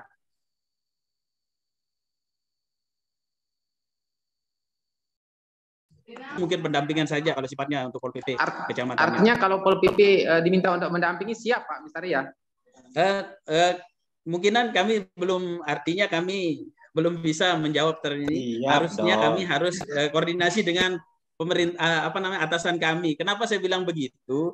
Terus terang saja kami untuk jumlah Pol PP yang ada di Kabupaten Lombok Barat ini sangat minim untuk mendampingi kabupaten untuk mendampingi kecamatan maupun desa. Saya rasa kurang. Artinya jumlah Pol PP kalau saat ini hanya 93. Mungkin tidak bisa untuk mengakomodir terkait dengan pendataan ini. Yang terpenting artinya kami harapkan itu untuk pendataan ini harus jurdil kalau tidak salah seperti itu. Mungkin itu saja saran yang dapat kami sampaikan. Ya, terima kasih kepada Pak Mistari yang telah menyampaikan pertanyaan tadi. Jadi Pak Mistari ini mungkin latar belakang pengalaman beliau pernah di pemerintah desa, jadi sedikit galau dan trauma soal tumpang tindih data. Jadi dikhawatirkan nanti tumpang tindih data ini bisa berbuntut panjang, nanti bisa menimbulkan keributan, apalagi terkait dengan bantuan sosial maupun terkait dengan bantuan kesehatan dan sebagainya. Jangan sampai nanti ketika pendataan semua mengaku miskin. Jadi pas didata semua mengaku miskin. Bila perlu kalau sarannya Pak Mistari tadi biar benar-benar data ini berdasarkan kejujuran, persilahkan saja semua masyarakat desa ini membuat surat keterangan miskin di desa. Artinya biar yang kaya-kaya itu juga buat, kalau dia memang begini, suruh aja buat surat keterangan miskin di kantor desa, Pak. Nanti ketika pendataan oleh BPS, kalau dia mengaku miskin, suruh dia menunjukkan dulu surat keterangan miskin yang diterbitkan oleh kantor desa, Pak. Terkait dengan hal ini, mungkin silakan dari narasumber kita, Pak Sapirin, untuk menanggapi kegalauan dari Pak Mistari ini, Pak, soal tumpang tindih data yang terkait dengan nanti yang akan dijadikan acuan untuk bantuan, Pak. Silakan Pak Sapirin. Ya, terima kasih banyak Pak Mistari atas tanggapannya, sekaligus juga tadi keluh kesah atau mungkin juga kita bilang kegalauan ya. Jadi sebelum sampai ke sana mungkin saya terkait dengan pelibatan ya, bahwa saya untuk beberapa waktu yang lalu memang kami sudah berusaha untuk meminta surat dari Pemda, dalam hal ini akan ada surat edaran dari Bupati Kabupaten Lombok Barat terkait dengan dukungan dari Pemda yang nanti tentu saja ke aparat yang ada di tingkat bawah untuk sama-sama kita mendukung kegiatan ini, karena ini merupakan kegiatan nasional yang bersifat sangat-sangat khusus gitu ya, karena memang ini untuk seluruh masyarakat kita. Kemudian terkait dengan kegalauan tadi, juga berdasarkan pengalaman yang ada, di mana saat ini memang kita ketahui bersama banyak di antara masyarakat kita yang menerima tiba-tiba di rekeningnya udah masuk duit sekian dari mana-mana, mereka juga nggak tahu datangnya dari mana. Nah, itulah kondisi yang terjadi saat ini. Artinya masing-masing kementerian itu kadang-kadang punya data masing-masing. Begitu mereka punya program pemberian bantuan, kadang-kadang mereka memakai data yang ada pada kementerian yang ada pada kementerian yang bersangkutan, sehingga tidak sehingga terjadinya duplikasi atau terjadinya ganda dalam hal pemberian bantuan oleh berbagai macam kementerian terhadap seseorang atau penduduk itu bisa terjadi. Artinya satu orang penduduk mendapat bantuan dari berbagai pihak. Sementara ada masyarakat atau penduduk lain yang mungkin juga menurut pandangan masyarakat setempat tergolong miskin tidak dapat apa-apa sama sekali. Nah, itu kejadian yang terjadi saat ini. Nah, kemudian terkait dengan petugas. Jadi ini mungkin pengalaman dari kami selama melakukan kegiatan pendataan. Kami juga punya pengalaman, yaitu dari tahun 2005 ada yang namanya BLT dulu, bantuan langsung tunai. 2008, kemudian 2011 ada namanya PPLS, 2015 ada namanya PBDT. Jadi pada setiap kegiatan itu kondisi-kondisi seperti itu selalu terjadi. Misalnya pada saat aparat di desa itu diminta untuk melakukan verifikasi terhadap masyarakatnya, banyak di antara aparat kita, oknum aparat kita yang tidak berani. Misalnya mengatakan kalau si A itu miskin, padahal si A itu benar-benar miskin. Tentu saja ada berbagai hal yang menjadi penyebab di situ. Bisa saja karena faktor politik, dukungan terhadap aparat desa misalnya, sehingga dia mengatakan, tidak berani mengatakan bahwa si A itu miskin. Padahal sesungguhnya si A tidak miskin misalnya, tapi taruh saja miskin. Sehingga kadang-kadang ada kecenderungan seperti itu. Nah, berdasarkan pengalaman-pengalaman itu, maka kita pada saat pelaksanaan mulai 2015 kemarin, PBDT itu ada yang disebut dengan forum konsultasi publik. Jadi nanti kalau sudah data itu sudah tersedia, akan dibicarakan di forum itu. Sehingga yang memutuskan si A itu masuk dalam kelas atau nomor urut keberapa dari tingkat kesejahteraan itu adalah forum tadi. Jadi forum itu nanti ada kepala desa, ada juga aparat desa yang lain, ada tokoh masyarakat, tokoh agama, bahkan di dalamnya juga ada ketua-ketua RT. Sehingga nanti secara bersama-sama mereka akan melakukan uji publik terhadap kondisi sosial daripada setiap penduduk yang ada di wilayahnya masing-masing. Sehingga kalau misalnya terjadi seperti disampaikan tadi, ada yang ada kecenderungan, yaitu tergantung lagi nanti diserahkan kepada kesepakatan daripada forum konsultasi publik tadi. Nah, sehingga kekhawatiran seperti yang disampaikan oleh Pak Mustari tadi ya bisa saja terjadi, tetapi tentu saja kita antisipasi dengan adanya forum konsultasi publik tadi. Kemudian terkait dengan data, jadi kembali mungkin saya mengingatkan kita bersama bahwa pada saat pembukaan Rakorkap kemarin Bupati menyampaikan bahwa jadi data ini selain menjadi sumber daripada masalah, juga bisa menjadi sumber penyelesaian masalah. Nah ini ya, jadi data akan menjadi sumber masalah apabila di dalam kita menghasilkan data itu, menentukan data itu tidak sesuai dengan aturan yang ada, tidak sesuai dengan SOP, atau kita melenceng dari tujuan. Itu tentu akan menjadi sumber masalah yang siap-siap saja kita akan menerima akibat daripada kesalahan data tersebut. Tetapi apabila data itu benar-benar akurat, benar-benar valid, artinya diselesaikan, dihasilkan dengan cara yang sesuai dengan tata kelola, sesuai dengan SOP yang ada, pedoman yang ada, maka data itu bisa menjadi sumber untuk menyelesaikan segala macam permasalahan. Nah, jadi berdasarkan pengalaman yang saya sampaikan di awal, saya dulu dari Kabupaten Lombok Tengah juga pernah ada pengalaman terkait dengan itu.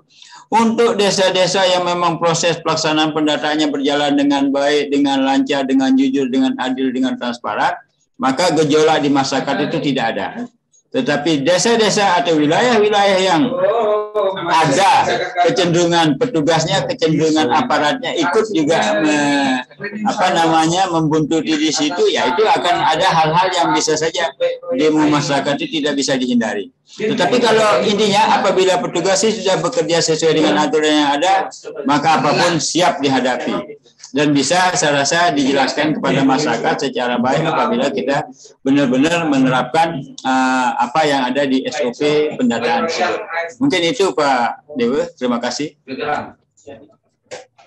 Terima kasih kepada Pak Safirin yang telah menanggapi tadi apa yang ditanyakan oleh Pak Mistari dari Pol PP.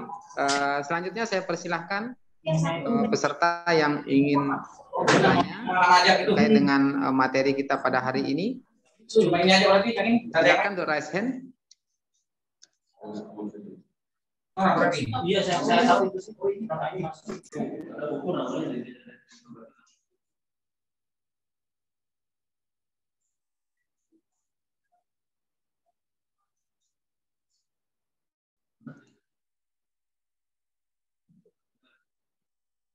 Kami harapkan dari rekan-rekan desa, dari pemerintah desa yang mungkin masih kurang jelas terkait dengan apa yang disampaikan oleh narasumber, bisa menanyakan langsung pada hari ini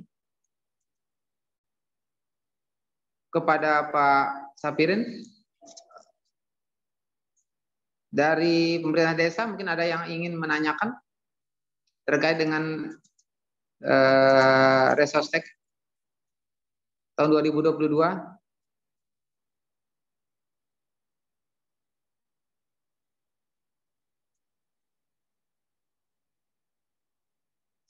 Silakan dari teman-teman dari desa, atau mungkin sudah sangat jelas ya apa yang ingin disampaikan oleh. Ya, mungkin sudah jelas Pak semuanya.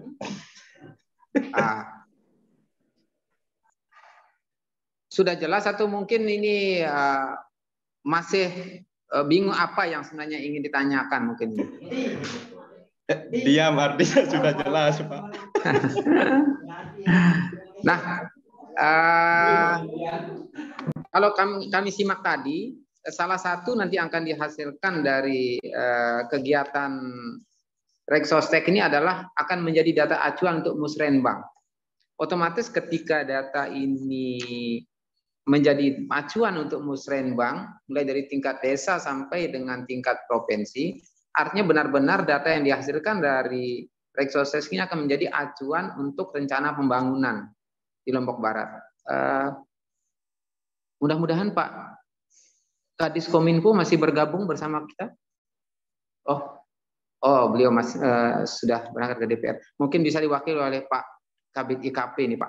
Nah, karena ini data ini menjadi acuan Musrenbang dari tingkat desa sampai dengan tingkat provinsi Pak Kabid.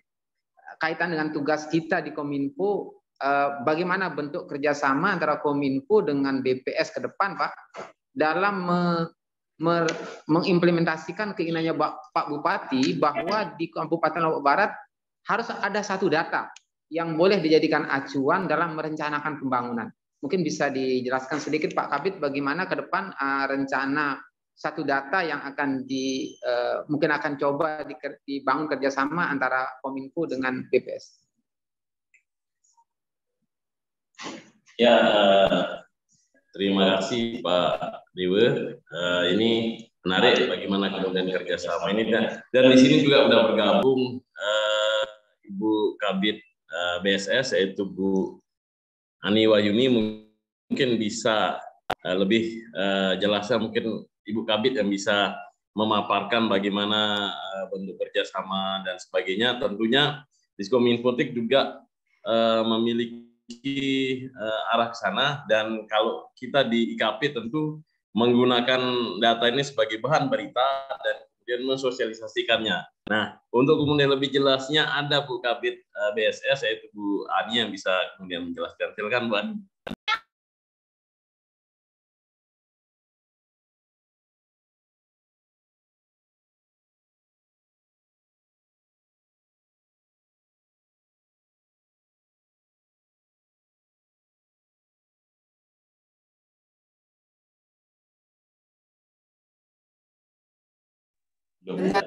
Ya, terima kasih. Assalamualaikum warahmatullahi wabarakatuh. Ya, Waalaikumsalam. Pak Sapirin, ketemu lagi Pak Sapirin di dunia yang berbeda. Kemarin kita di offline, sekarang kita di online lagi. Pak Arif, makasih sudah diberikan ruang untuk kegiatan kita di hari Senin kita ini. Dan seperti yang diminta oleh Pak Arif tadi, kalau dari sisi Kominfo kita memang ada untuk penyebarluasan data ya Pak, itu kita bisa melalui Siwarta. Ya mungkin ini sudah banyak yang tahu ya Siwarta itu apa, sistem informasi warung data, dan mungkin ini bisa dimanfaatkan oleh halayak ramai ya karena bentuknya website dan bisa mudah diakses. Dan sayangnya memang kita sedang berupaya mengisi dan melengkapi data dari semua OPD, dan ini sedang kita kejar untuk data-data yang memang penting untuk diakses. Nah, melalui ini mungkin kita juga bisa melihat apa yang bisa disumbangkan oleh Kominfo ya terkait data-data yang bisa dipakai oleh baik itu desa, kemudian dari OPD, mungkin mahasiswa juga bisa memakai data-data tersebut. Artinya bisa mengakses langsung di Siwarta dan bisa melihat langsung dari Siwarta. Nah, ini adalah salah satu bentuk dukungan Kominfo untuk terkait dengan data tersebut. Nah, untuk masalah ini tentunya yang ingin saya garis bawahi, tentunya kita merupakan bahkan mungkin kalau dari sisi perpres yang kita tahu untuk Satu Data Indonesia, BPS itu merupakan pembina dari Satu Data Indonesia, dan ini merupakan salah satu bentuk juga dukungan Kominfo sebagai wali data terhadap apa yang dilaksanakan oleh BPS.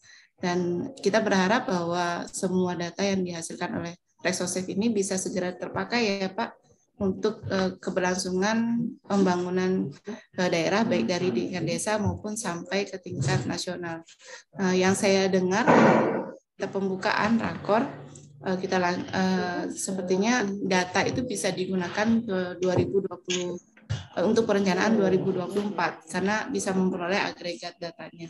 Tapi kalau kita mungkin membutuhkan data yang lebih detail, nah itu yang mungkin yang kita bisa pertanyakan kembali ke narasumber, apakah tidak bisa langsung digunakan pada saat kita mungkin tahun 2023 atau mungkin akhir 2023, karena mungkin ini yang sedang dikejar oleh Presiden karena perbedaan antar kementerian ya terkait penerima bantuan ataupun yang sosial. Itu mungkin sekilas dukungan kita dari Kominfo, termasuk hari ini Pak. Ini adalah salah satu bentuk dari kami Kominfo untuk mendukung BPS dalam Rexosec ya, registrasi sosial ekonomi. Karena dari sini kita memberikan peluang karena yang hadir adalah desa Pak, desa, kemudian puskesmas, ada juga dari statistik desa ya, kalau tidak salah. Mungkin dari sini kita bisa mensosialisasi. Ini adalah peluang besar bagi BPS untuk mensosialisasi bagaimana Rexosec itu berjalan dan juga proses bisnis itu berjalan.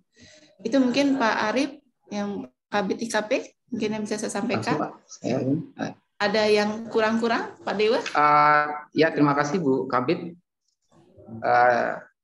Bu Kabid rupanya sudah ketemu ini dengan Pak Sapirin baik di dunia nyata maupun di dunia maya. Benar ya. Pak. Di dunia nyata dan dunia maya juga saya dengan Pak Sapirin baru di dunia maya aja Bu. Mungkin kapan-kapan saya akan bertemu di dunia nyata Bu. Nah, sebelum saya menyerahkan kepada Pak Sapirin untuk menanggapi tadi pertanyaannya Bu Kabid, Bu Ani, tapi saya garis bawahi Bu. Sebenarnya Pak Sapirin sudah membangun kerjasama dengan Ibu dari pantun awalnya, dari dia bilang Ani.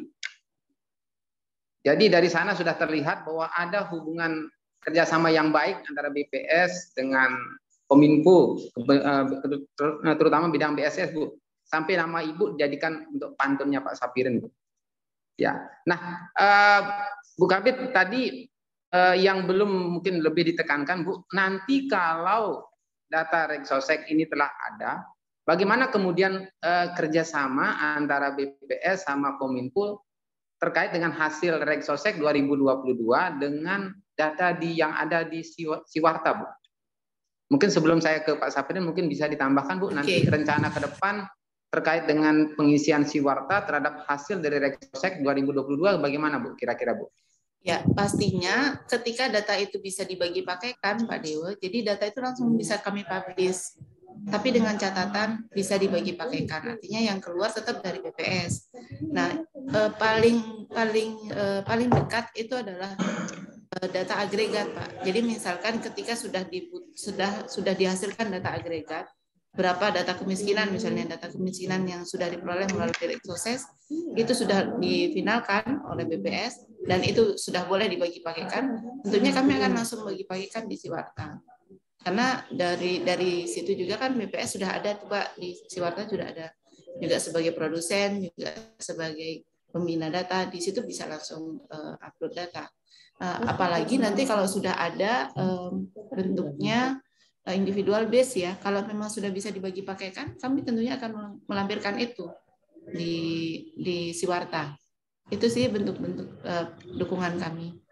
Artinya Bu Kabid, nanti terhadap data Resosek ini, ketika masyarakat akan mengakses misalnya untuk kepentingan baik itu rencana pembangunan maupun yang lain-lainnya, tidak akan ada perbedaan ya antara data yang ada nanti di BPS Lobar maupun yang diakses melalui BPS Lobar maupun Siwarta itu akan sama Bu ya Kabid ya?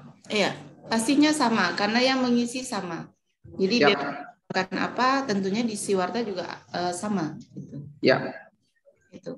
Baik, terima kasih banyak Bu Kabid, Bu Ani yang telah bergabung pada hari ini telah menanggapi. Nah selanjutnya kami persilakan kepada Pak Safirin tadi menanggapi apa yang disampaikan oleh Bu Kabid, Bu Ani terkait bagaimana Pak. Kalau nanti itu kan data Reksosek untuk tahun 2024 Pak. Bagaimana untuk perencanaan 2023? Apakah ada data yang bisa diakses dari BPS sendiri Pak Safirin? Silakan Pak. Ya, terima kasih banyak Pak Dewa. Terima kasih juga Bu Ani atas kesempatan sekaligus atensinya. Ya. Nah, terkait dengan data untuk perencanaan 2023. Jadi kalau secara umum sih BPS ini data yang tersedia di BPS setiap tahun itu selalu memang kita pasti kita serahkan ke Pemda. Bahkan juga kita publish melalui website yang ada yaitu lombokbaratcup.bps.go.id. Jadi semua publikasi, semua data-data yang dihasilkan oleh BPS sepanjang tahun dan juga yang baik yang sudah dipublish maupun yang belum kadang-kadang kita sudah share di website. Sehingga tidak ada permintaan dipersilahkan. Jadi tidak perlu lagi minta izin kepada BPS karena data itu sudah dipublish. Nah, kemudian terkait dengan data Reksosek, jadi benar apa yang disampaikan oleh Bu Ani tadi bahwa nanti data ini kan akan tersedia tahun 2024. Dan BPS secara undang-undang memang tidak punya kewenangan untuk mengekspos data yang bersifat pribadi, by name by address. Tetapi secara total atau secara makro di BPS biasanya ada. Dan data hasil pendataan ini kan dalam rencananya akan diserahkan kepada Bappenas, nanti Bappenas akan menyerahkan kepada Kementerian Dalam Negeri untuk dilanjutkan ke pemerintah daerah. Yang untuk tahap selanjutnya akan diserahkan kepada desa juga, terutama mungkin data yang by name by address. Karena data by name by address itu merupakan data mikro yang tidak boleh dalam undang-undang BPS untuk mengeluarkan data tersebut. Sehingga nanti yang mengeluarkan data by name by address itu bukan dari BPS. Walaupun secara hasilnya adalah hasil pendataan daripada pendataan awal Reksosek 2022. Mungkin begitu Pak Dewi. Terima kasih. Ya. Terima kasih kepada Pak Safirin yang telah menanggapi tadi. Saya persilakan kembali kepada peserta yang ikut bergabung dalam Zoom meeting ini untuk mungkin akan menyampaikan hal-hal yang ingin ditanyakan kepada narasumber, terutama kepada rekan-rekan dari desa ini yang mungkin masih ingin menanyakan yang tidak jelas. Nah, ini telah bergabung sama kita dari Desa Lembar Selatan ini, telah raise hand. Mungkin digabung lagi ada dua lagi mungkin dari desa yang ingin bertanya agar bisa sekalian dijawab oleh Pak Safirin. Baik, kalau memang belum ada, saya persilahkan rekan dari Lembar Selatan untuk menyampaikan pertanyaannya, langsung mungkin singkat dan langsung kepada pokok permasalahan yang ingin ditanyakan Pak. Halo. Namun sebelumnya kami persilahkan untuk menyampaikan dulu memperkenalkan diri dulu, nama dan sebagai apa di Desa Lembar Selatan Pak. Silakan Pak.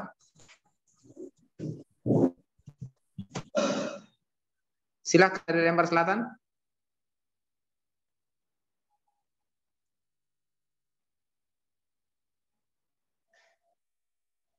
Silakan dari Lembar Selatan ingin bertanya.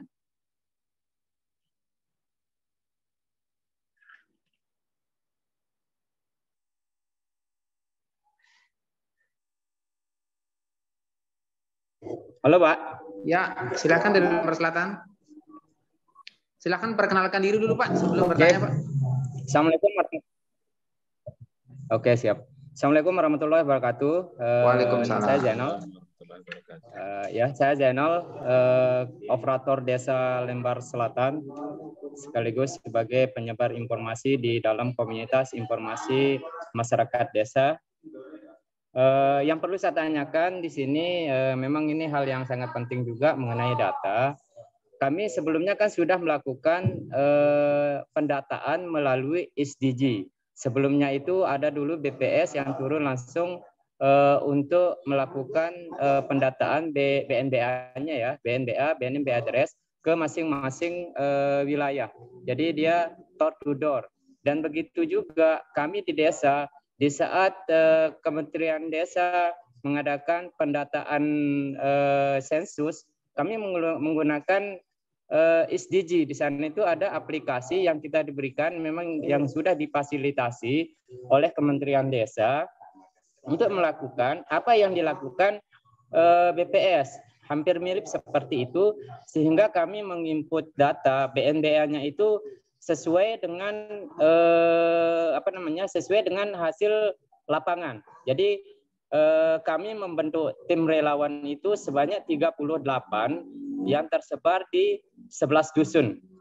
Sehingga masing-masing dusun itu memiliki beraneka macam jumlah relawan ya. Jadi tergantung besar jumlah jiwa yang ada pada masing-masing dusun itu. Jadi bagaimana hasil, apakah data yang kami miliki menggunakan SDG Kementerian Desa waktu itu dengan BPS itu, kami ini menjadi pertanyaan apakah sudah balance atau memang seperti apa, karena pantauan kami di lapangan secara langsung di sana itu ternyata banyak warga kami yang tidak memiliki KK, tidak memiliki nomor induk KK atau nomor induk NIK, ada induknya, sehingga di sana kami memberikan kode 99.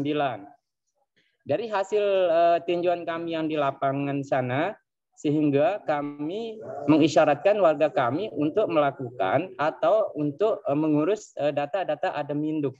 Nah, kemungkinan dari BPS apakah mengalami kendala seperti itu, kami juga tidak tahu. Apakah secara maksimal mendapatkan BNBA ya, BNB address yang dilakukan oleh BPS menggunakan aplikasi-aplikasi yang dilakukan oleh aplikatornya sendiri dengan apa yang digunakan oleh aplikasi Kemendes melalui aplikator-aplikator yang dibentuk di desa yang melibatkan sekitar 38 tenaga relawan yang dilibatkan oleh pemerintah desa itu sendiri, dan itu pun dilakukan oleh desa-desa yang ada di Lombok Barat pada waktu itu, sekitar 120 desa yang sudah melakukan SDG itu dengan estimasi waktu yang sangat singkat, itu sekitar 3 bulan kami melakukan cross check lapangan dan melakukan pendataan. Mungkin hanya itu, bagaimana apakah itu data bisa menjadi acuan, data SDG dengan data BPS untuk bisa dilakukan kepada program tahun 2024 yang rencananya kan akan digalakkan. Seperti itu Pak Kabid dan semua yang ada di sini. Sekian dan terima kasih. Wassalamualaikum warahmatullahi wabarakatuh. Waalaikumsalam Pak Zainal. Terima kasih Pak Safirin. Memang tidak bisa kita pungkiri nih Pak. Selain BPS memang banyak kementerian yang juga melakukan pendataan Pak Safirin. Dan melibatkan juga relawan-relawan teman-teman kita yang ada di desa Pak. Nah, mungkin yang ingin juga ditanyakan oleh Pak Zainal di sini adalah desa sudah memiliki database juga Pak terkait dengan ini. Kemudian bagaimana ke depan nanti Reksosek ini bisa disinkronkan Pak Safirin dengan data-data dari kementerian-kementerian lain yang juga sudah terlebih dahulu sudah pernah didata juga oleh relawannya desa Pak.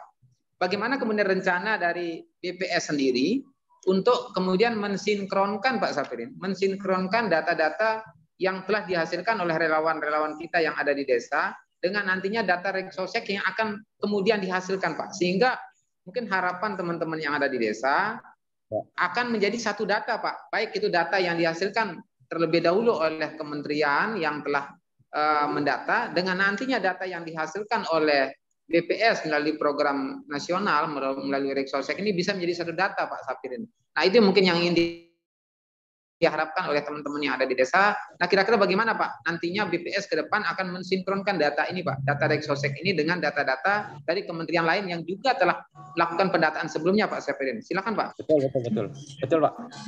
Terima kasih banyak Pak Dewa, terima kasih banyak Pak Jenal atas tanggapan yang luar biasa. Jadi seperti disampaikan di awal tadi bahwa data ini kan sebenarnya sangat banyak. Artinya masing-masing kementerian itu punya data terkait dengan kegiatan atau program bantuan sosial, bantuan perlindungan sosial, bantuan untuk bencana dan berbagai hal. Padahal secara apa namanya, data-data yang ada di kementerian itu sebenarnya dasar yang pertama itu berdasar dari data TNP2K, yaitu dasar dari basis data terpadu yang dilakukan pada tahun 2015. Namun di tengah jalan masing-masing kementerian lembaga itu mungkin memiliki apa namanya semacam inovasi-inovasi tersendiri supaya mempermudah. Seperti salah satunya adalah dari Kemendes. Nah, jadi berdasarkan kondisi yang ada seperti yang saya sampaikan di awal dari latar belakang terjadinya Reksosek ini adalah berbagai macam data yang tersebar di setiap kementerian yang sebenarnya tujuannya adalah untuk program perlindungan sosial, untuk program bantuan kepada masyarakat, itu yang berdampak kepada terjadinya tumpang tindih. Nah, atas dasar itulah maka kegiatan Reksosek ini adalah salah satu upaya untuk mengintegrasikan, karena di dalam apa namanya kolaborasi di level nasional, Kementerian Desa juga terlibat di situ. Jadi ada Bappenas, ada Kementerian Dalam Negeri, ada Kementerian Desa, ada Kementerian Keuangan, ada BPS, ada Kominfo, ada Kemenko bidang PMK, ada Kemenko bidang perekonomian, dan juga TNP2K. Jadi semua unsur yang ada di pusat itu sudah berkolaborasi. Nah, jadi dengan adanya kolaborasi di tingkat pusat itu tentu saja nanti akan mengarah kita yang ada di bawah. Nah, dalam hal ini BPS adalah sebagai pelaksana untuk kegiatan registrasi sosial pendataan awal Reksosek tahun 2022. Dan kembali lagi bahwa data-data yang ada tahun sebelumnya itu kan seperti yang saya sampaikan sebelumnya adalah 40%. Artinya belum keseluruhannya. Nah, yang sekarang ini adalah mencakup seluruh penduduk. Nah, sebagai contoh yang tadi saya sampaikan terkait dengan uji coba yang dilakukan oleh Bappenas, sebagaimana yang disampaikan juga oleh Pak Jenal tadi, bahwa ada penduduk yang tidak punya NIK. Nah, mungkin nanti dengan adanya data-data penduduk dengan berbagai macam permasalahan itu akan bisa diselesaikan oleh masing-masing kementerian yang memang merupakan apa namanya tupoksinya untuk menyelesaikan. Bagi yang tidak punya NIK, bagaimana caranya supaya dia bisa punya NIK. Bagi yang tidak punya kakak karena dia lansia, mungkin akan ada semacam orang yang akan datang berkunjung ke rumah yang bersangkutan untuk dibuatkan kakak dan sebagainya. Nah, jadi itu dari sisi apa namanya manfaat daripada data Reksosek. Dan saya kembali lagi bahwa berbagai macam data yang ada yang sudah dikumpulkan oleh teman-teman relawan nanti akan diintegrasikan. Nah, nanti misalnya data yang sudah dikumpulkan oleh relawan itu mungkin terkait dengan status kesejahteraannya, nah itu bisa dikoordinasikan lagi, dikolaborasikan. Karena data yang dihasilkan oleh BPS nanti kan data keseluruhan penduduk dengan berbagai macam kelas dan sebagainya. Nah, nanti akan bertemu dengan data yang sudah dikumpulkan oleh teman-teman tadi dari pihak desa tadi yang melibatkan relawan tadi.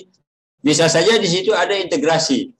Diintegrasikan, dan integrasi itu, proses integrasi itu bisa melalui forum yang saya sampaikan, yaitu forum konsultasi publik yang akan dilaksanakan pada tahun 2023. Mungkin demikian Pak Dewa, semoga jelas. Ya, artinya kita telah mendapat penjelasan dari Pak Safirin tadi bahwa nantinya akan ada proses sinkronisasi di tingkat desa melalui forum sinkronisasi tadi Pak Safirin ya. Mungkin ini yang bisa nanti dimanfaatkan oleh teman-teman yang ada di desa ketika dirembukkan data ini nanti di forum tersebut. Mungkin pemerintah desa bisa juga membawa data-data tentang sosial ekonomi yang telah dimiliki lebih dahulu oleh pemerintah desa, sehingga itu akan menjadi ajang sinkronisasi nanti antara data yang telah dimiliki oleh pemerintah desa dengan data yang dihasilkan oleh BPS. Baik, mungkin karena saya melihat di sini tidak ada lagi rekan-rekan yang raise hand. Jadi saya mengutip beberapa, ada pepatah yang mengatakan bahwa salah satu ciri bahwa kita itu tertarik melakukan sesuatu atau mengikuti sesuatu adalah kita lupa waktu. Dan kita semua hari ini lupa waktu, ini bahwa waktu telah menunjukkan jam 11:07. Artinya kalau kita sudah lupa waktu berarti kita tertarik mengikuti kegiatan pada hari ini. Nah, karena waktu juga mungkin saya harus batasi diskusi kita pada hari ini. Namun sebelum saya mengakhiri diskusi ini, saya mungkin persilahkan kepada Pak Sapirin selaku narasumber untuk memberikan closing statement, Pak, terkait dengan proses bisnis registrasi sosial ekonomi atau Reksosek tahun 2022. Mungkin singkat saja Pak, closing statement dari BPS Pak terkait dengan program nasional ini. Silakan Pak Sapirin. Ya, terima kasih Pak Dewa. Terima kasih juga kepada semua yang hadir pada kesempatan ini. Saya atas nama pimpinan BPS dan seluruh jajaran mohon maaf apabila ada hal-hal yang kurang, dan kegiatan ini tentu tidak akan bisa berhasil tanpa dukungan dari kita bersama. Karena Reksosek ini adalah milik kita semua, milik seluruh bangsa Indonesia. Terima kasih banyak Pak Dewa. Terima kasih Pak Sapirin, narasumber kita dari BPS Lombok Barat yang telah menyampaikan materi terkait dengan proses bisnis registrasi sosial ekonomi atau Reksosek tahun 2022. Saya mungkin tidak perlu menyimpulkan dari diskusi kita pada hari ini, namun kita semua akan berharap bahwa hasil dari Reksosek ini akan menjadi solusi terhadap masalah kesejahteraan dan sosial ekonomi. Dan kita harapkan data yang dihasilkan bisa menjadi solusi terhadap penyelesaian masalah. Dan jangan sampai data yang dihasilkan justru menambah deret masalah penyelesaian masalah sosial ekonomi di masyarakat. Baik, mungkin demikian yang bisa saya sampaikan. Terima kasih atas kesempatan yang telah diberikan kepada saya untuk menjadi moderator pada hari ini. Terima kasih kepada Bapak Dr. Andos Sapirin, statistisi ahli media BPS Lobar yang telah berkenan menjadi narasumber kita hari ini. Mudah-mudahan ke depan Pak akan terus berlanjut kerjasama antara BPS dengan Diskominfotek Kabupaten Lombok Barat Pak. Selanjutnya karena tidak perlu lagi ada yang saya simpulkan, selanjutnya saya kembalikan kepada Bapak Kabid IKP Bapak Ari Rahman untuk selanjutnya memandu Senin kita pada hari ini Pak. Silakan Pak Kabid.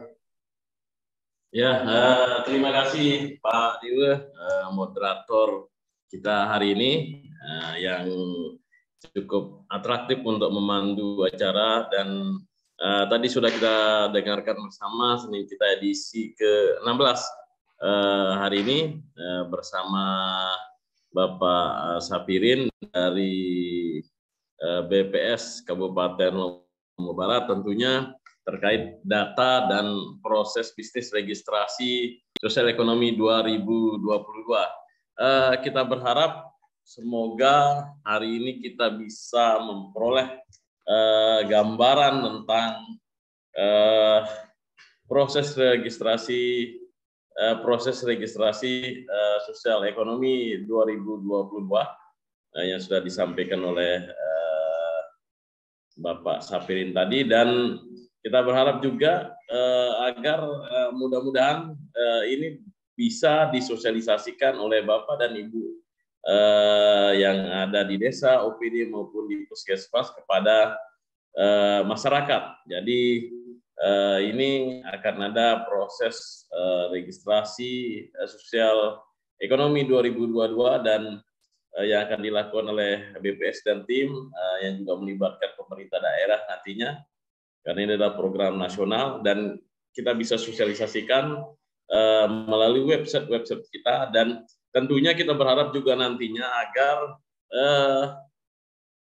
data-data yang ada dalam registrasi sosial ekonomi 2022 bisa menjadi acuan kita di dalam membuat pertama profil desa kita, profil desa yang ada di masing-masing desa di Lombok Barat. Tentu ini data ini sangat penting. Kemudian yang kedua adalah terkait tentang berita-berita yang kita muat. Ketika kita menggunakan data, maka berita yang akan kita buat akan valid, dan tentu ini menjadi lebih menarik untuk dibaca dengan adanya data yang valid dan sebagainya. Masyarakat dunia atau masyarakat internasional akan bisa berkunjung atau datang untuk melihat data-data yang ada tersebut terkait tentang desa dan tempat-tempat wisata yang ada di Lombok Barat.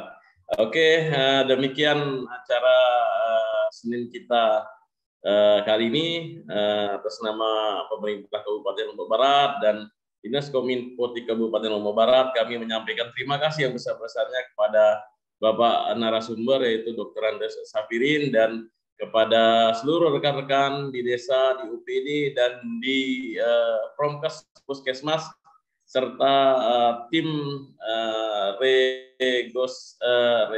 registrasi sosial ekonomi di masing-masing desa juga sudah bergabung. Kami mengucapkan terima kasih dan tentu dengan semangat membangun Lombok Barat menuju Lombok Barat mantap, kita terus berjuang untuk kemudian menguatkan proses menuju Lombok Barat News Network dan proses menuju satu data Indonesia yang kemudian menjadi core kita di dalam proses membangun Lombok Barat.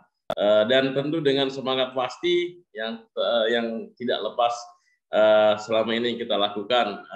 Demikian acara Senin kita hari ini.